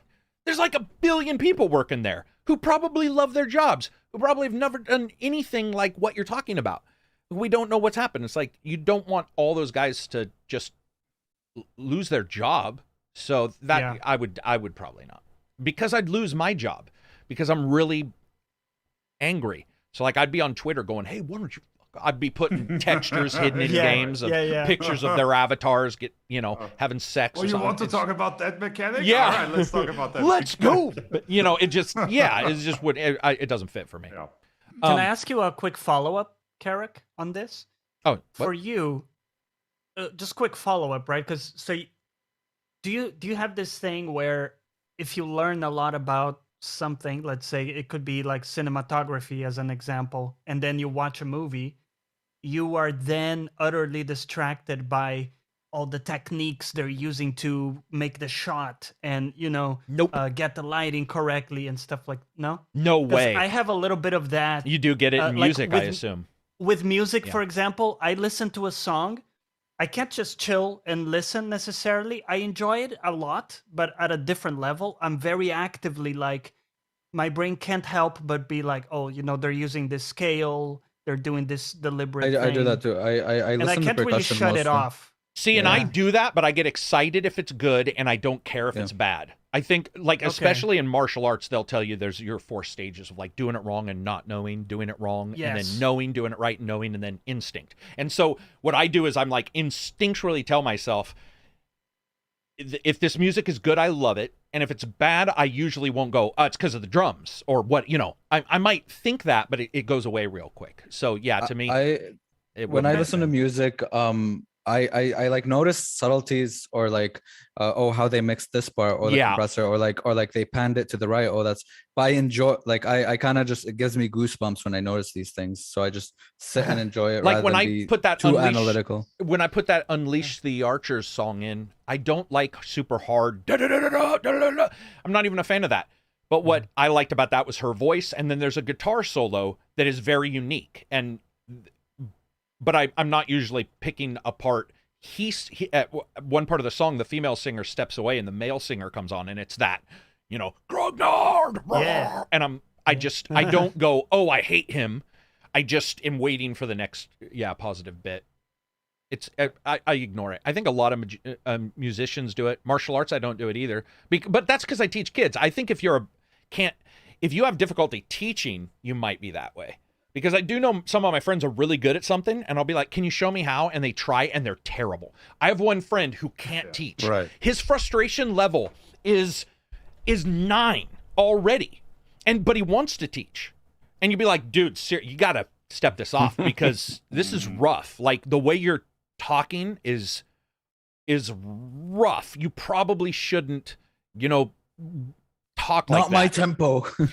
yeah or just and well, it's not even that, it's that he gets stressful, and then and you can tell when you ask a question, you get It projects the energy, especially or whatever. You're just right. Now if he had told me 50 times that. if he had told me 50 times still haven't then I would right. be and I think with students, like when you're doing martial arts, you'll get a kid, or my wife takes Taekwondo, and I'll see her do moves and I'll be like, hey, whatever. And I'll just walk off. I'll be like, you're at a different, like, that's a different thing. If I was teaching you, we'd talk about different things, but I can ignore it. It'd be pretty rough if you couldn't. I think musicians, especially the ones who are talented, who do everything, like Eliza Chuck, Austin Wintory, Justin Bell, who I just found out, he sings the sea chanties in Pillars 2 when you're on the boats. Oh. And he's like, this is my first time singing or something. I just saw this Twitter and I was like, wait, what? Those kind of people, I think it would be difficult because you do everything and that's just too much. Like you would be able to pick out too many problems. For me, I like electronic music, so I sort of know that.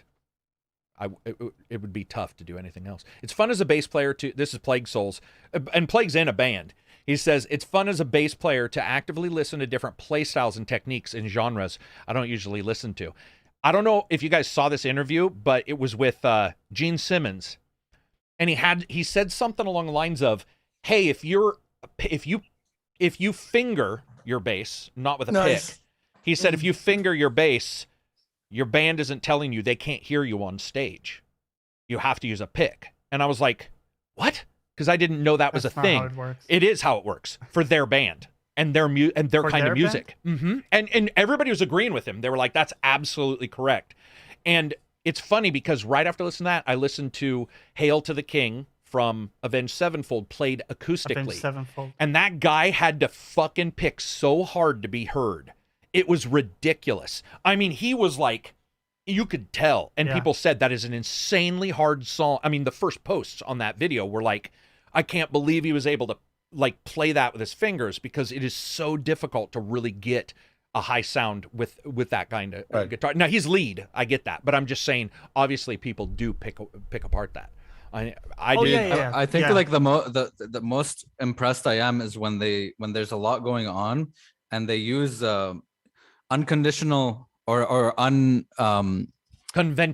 unconventional ways to have everything sit in its own kind of frequency or its own kind of spot in the sound stage, you know what I mean? And when it all connects together, it just what interests me the most is how they mastered or mixed the music. Right, because the issue of not hearing the bass is one where your frequencies are kind of overcharged, clashing, and that's why you need the attack of the pick. Get it in there. So that you hear the high frequencies as opposed to only the low. Yeah. It was just cool to hear a musician talk about something I never heard of. And then once he said it and I started reading it, I was like, oh, that must be annoying to be the lead singer and thinking that. Because unlike Hetfield from Metallica, who most people consider one of the best, like I didn't realize he's considered like as a pick guitar player is considered one of the best. Yeah. I mean, like, people who don't like Metallica were like, no, that guy's insane. He kind of invented the downstroke only technique, so he only plays like downstroke to get as much force or something, or is it most attack? So he has insane attack and that bent his play style. Your back would be so bad. But he's a machine. He is a machine. Fast, but only 25 to attack. Yeah, dude, he's all bent over. I was watching them do a song a couple of weeks ago on in a YouTube video, and I was like, his back has to hurt so. But then you see a lot of guitarists doing that. You see new ones now. I see who have a but you see that crab body. And they're like all hunched over. They're in there. They're like, You're just like, dude, your neck must just be ruined. Do you guys get that way? Oh, go ahead. Go ahead, Silver. It's the same with literature, where really one of the best things you can do as a writer if you want to grow is just read as many different for sure writing styles as possible and adopt. Like, oh, I can use syntax in this way. Oh, I can use grammar in this way. Oh, Cormac McCarthy never really uses commas. Like he just uses periods. Like true. That's a stylistic choice he makes. Like there are all these different choices I can make for how I want to write and how I want to present what I'm writing. And the more you read yourself, the more you're going to pick that up and learn that stuff. Reg, Johnny, do you guys have to teach somebody your job? You don't, right? Because they have to have. Yes, you do. No, we have juniors as well that have to be taught how to, sometimes even how to program. Well, that's sort of what I'm getting at. But are you guys purposely not on that team of teachers? Or no, I usually am. Oh, you don't seem like you'd be like incredibly forgiving teacher to me. I don't know why. I have the highest patience pretty much. You do? You do? Yeah. I would think Reg would. What do you mean? No, dude, because he's got no patience for 80% of what's going on in gaming. So, like, and he's like, fuck it, I'm not playing this game because this button doesn't do what I want. Of course, that's because he can buy a lot of games. So, but for whatever reason, I've attributed that to your software. So you have to teach low level stuff. Ah, interesting. I never knew that. Johnny, you were saying you also have to teach?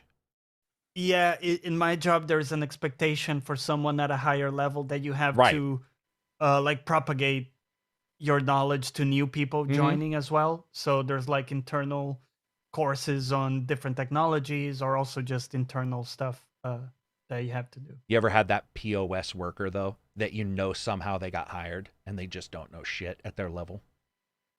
Yeah. I don't know if you guys have that, but I've had that a couple Not times. as a worker, but as a technical contact with a customer of ours. Where, Oh, like, every and they're time he's running saying things, but you're something yeah. and he's having an argument of why we should implement it that way. You're like, just You're like, dude, Yeah. I don't know how you got this job, man, but yeah. Yeah. Well, I've had that before, or like we used to have a job where they believed everybody's, say was worth it, and I was like, that's absolutely incorrect. You don't ask a baker to make a rowboat. Like, what the fuck are we doing? And we would have that where you'd be like, okay, everybody has a say, and I'd be like, fuck, they do. I'd be like, we're done. Like, they do not have a say at all, because you can spend hours listening to people just blather. Well, at my old job, we did, and you're like, that's your old job? It's not the same fucking thing. I guess at work, maybe I don't have the best training. Maybe I shouldn't be a teacher at work. I don't know. I'm glad I'm not teaching anymore. But yeah, this is interesting stuff. Do we have any other questions on there? I believe we have one more question from Type Font. There are quite a few game categories out there: FPS, RPG, JRPG, Sims, etc. What are the types that you think will drive gaming forward in the next few years? What is the what that would drive gaming the next few years? The genres. What The genre. yeah. of I think- games? I think simulators are certainly part of it, like you see with the flight simulator, just because of the tech involved in a lot of those. So I think they're definitely going to be an important driver. Hmm. And Yeah, they it's tough they to have say. been historically. So Yes, yeah.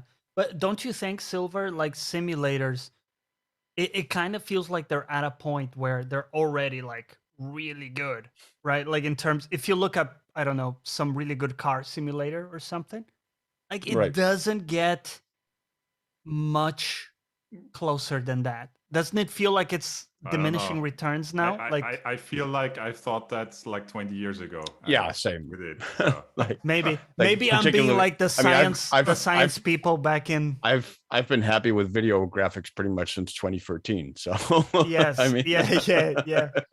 So we got somebody Fair. who answered us on Twitter or on Reddit. Thank you guys for joining Reddit ACG Vids. He says, I can't read his name because it's dirty, but he says a lot of misinformation from you guys spread about Hogwarts Legacy. You guys couldn't pronounce the name of the title. Hogwarts Legacy. Is that not what it is? Okay. Hogwarts. I don't know. Doing a British Disappointed accent. the discussion devolved into speculation when we have so much information from the state of play. The only thing we should be worried about is performance. That needs to be top priority. If that's a non-issue, I will see you at the Game Awards. Okay. What are you talking So about? I said, information, what information? And he said, I'm not going to give you a laundry list. I was just surprised. My go-to guys for review had to second guess who was actually developing the game, which I thought we knew right away. And if you actually look into it, you'll see a lot of sister studios from WB are helping out. As far as I know, we never spoke about any other companies that were, so I don't know what that's. I guess it's my fault because I'm a thirsty Harry Potter fan, and this podcast style just had a lot of people throwing out opinions when it's obvious the only thing they've seen is this trailer. I want to be clear. I thought we were clear that it is the only thing we've seen. Is he a Hogwarts Yes. fan, or is he a PlayStation did fan, say or is so. he He both? He did say 'Cause so, but I just want to be clear that if anybody was watching that, that is actually what happened. We did. That's why I Yeah. asked, did you watch the trailer? That was the I don't have a context. It developer on was the channel. our- yeah, it but I was just our wanted to say that reaction like to that those- was a reaction to that. But I don't really have. I mean, at least everything there, I didn't see. Well, any I mean, issues, they but- talked about a lot of stuff. We acknowledged those things, and we thought about like other stuff about how they would implement it. Why is that like such a hard thing Well, to grasp? what I've noticed in podcasts, especially lately, and because Reg and I talked about this with GTA Trilogy, which did come up, which, by the way, turned out we were right, which is weird when you think about it. But long story short, people were like, okay, this was wrong. And I said, okay, you know what, guys, behind the scenes, I was like, we should probably make sure that if we can, to look up what we can, which people should have noticed for the last 3 podcasts. That's exactly what we've been doing. But when you get kind of stuff like that, it's difficult because whenever anybody says they're not going to tell you what you got wrong, but you got everything wrong. I got mint on my lip. Then it's difficult to fix anything because like right now it's just like you did something wrong. What? We just talked about bad teachers. You did something wrong. What? Well, I'm not telling you. Right. All right. So, but anyway, I do read those Reddits. They are important, but if you really do have to listen to us when we talk about where we are on something, especially this, which is where we just saw the trailer. And in fact, not all of us saw it. Yeah, and if people tell us there's a lot of like cool info, Plague we Souls, can like look it up for the next one or exactly. And Plague Souls and Big Mac have been really good whenever anything's. Feel free to correct but we have to know what needs to be corrected because we are just a bunch of guys talking about our opinions. And since I saw no complaints when we were talking, it was weird to see that in Reddit. But that's fine. It happens. That's what Reddit is. It just unbridled well, I mean, to them it does. For someone who is like probably super into the game and probably absorbs every bit of information that's out there, it's probably super clear. I would also probably say somebody who is more... I'm personally not interested and only saw a part of the trailer. That's what I was going to say. I think there's that, but also... I would also say... Hang on. I want to add that it's also the fact that I do have a tendency to pick games and not believe what they're showing us. So somebody can say, they for sure said this is in the game. And I'm like, I don't know. Anyway, sorry, Silver. Go ahead. No, it's just that also like the framing of, the only thing to be concerned about with this game is potential performance. Like, really? Yeah. The only thing? Like, I'm right there with them on wanting it to be good. At that point, you're showing your cards, right? Yeah. Yeah. Harry Potter in particular has just been this thing. I've been quite... not even interested or disappointed, but quite surprised by how thirsty they are. Yeah, I mean, I don't think it's been. I mean, I think we saw the same thing with Elden Ring to a degree of people like prejudging that game as being, like the greatest game of all time. Cyberpunk, I ran into that. I ran into a lot of people. Same thing as Cyberpunk. Straight up telling me I lied in my review. Yeah. They were like, "You're a liar. This game's amazing." And then, admittedly, I think it's the most commented on video because people returned to say sorry. It was hilarious. Like Valhalla it was, as well, right? Yeah, Valhalla was a big one. Valhalla was funny because people were playing the first like 6 hours and were like, "This is amazing." And then you get like 12 hours into the game and they're like, "Oh my God, now I see." And I'm like, that's the difference. I've played it and you haven't. Like and I've played more of it. And some things are front loaded. And some things like Red Dead's prequel didn't work for me, or that prologue didn't work for me. Yeah. So when I say I hated it, that'll give, that's a little bit different than everybody else. But not dissing on that person. They, that's what they were saying. I actually like that kind of stuff. If we by can all fix means, things. hold us to account. Yeah. We definitely need to, because I've had it a couple times where we've said something and then even I've looked and been like, oh shoot.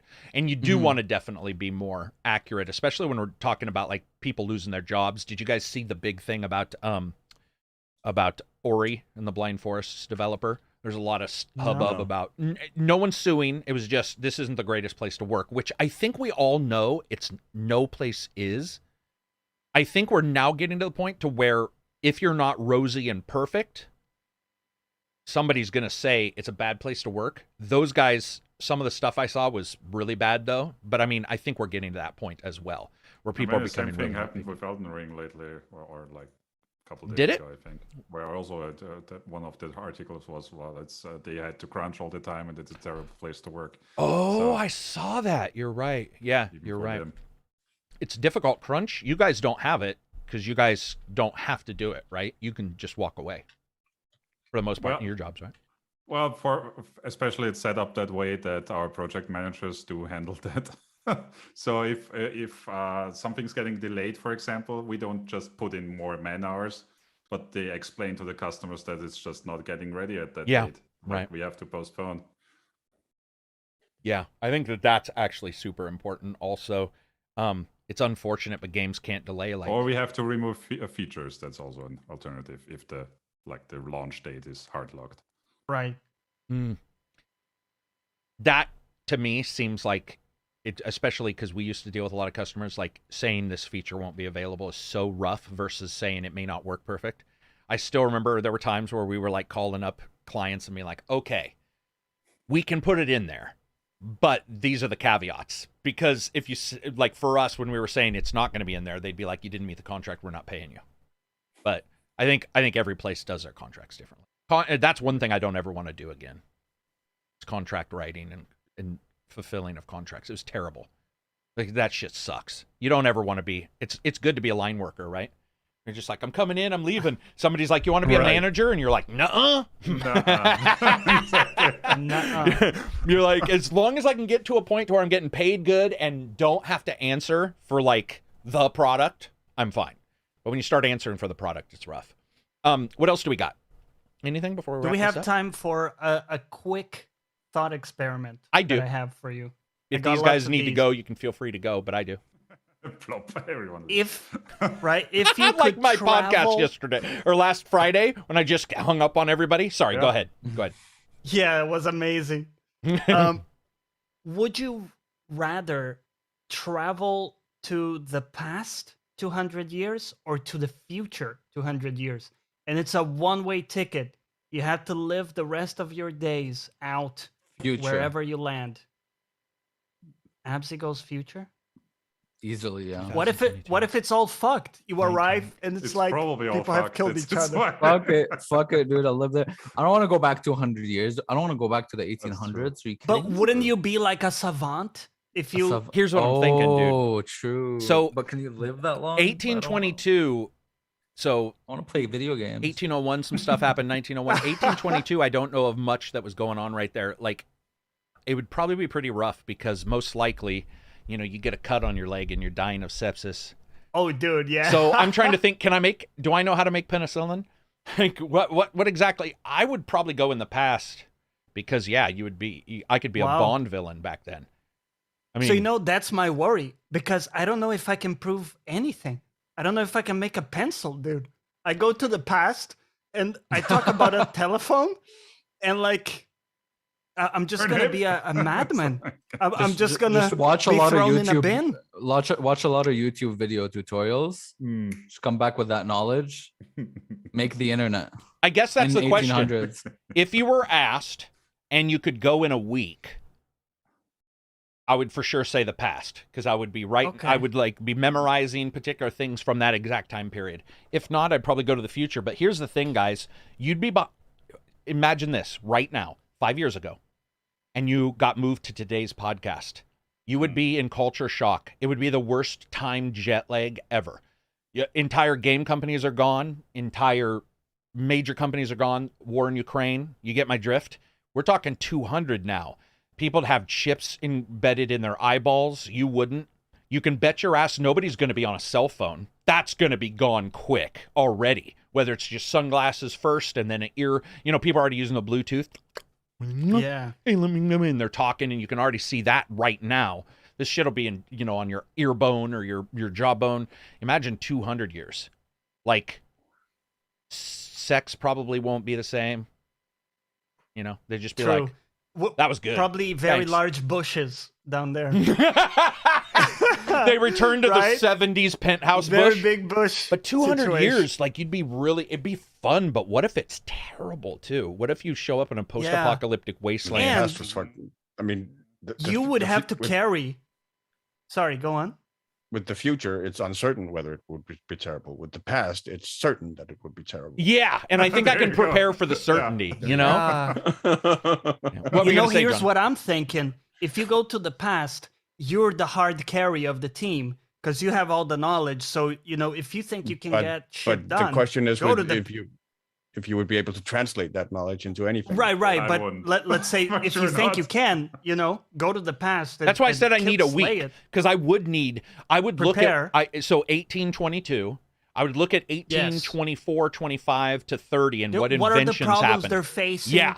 And then I'd be like, actually, when you show, of course, we'd all look so weird to everybody. Well, Yes. maybe I wouldn't. I could probably But- put on like but- a Pope's robe or something. But even then, I mean, you could go in and say, "Oh, I'm gonna invent a steam machine or like steam machine or whatever or electricity in 1822," and then you go in and you get shot by a highwayman.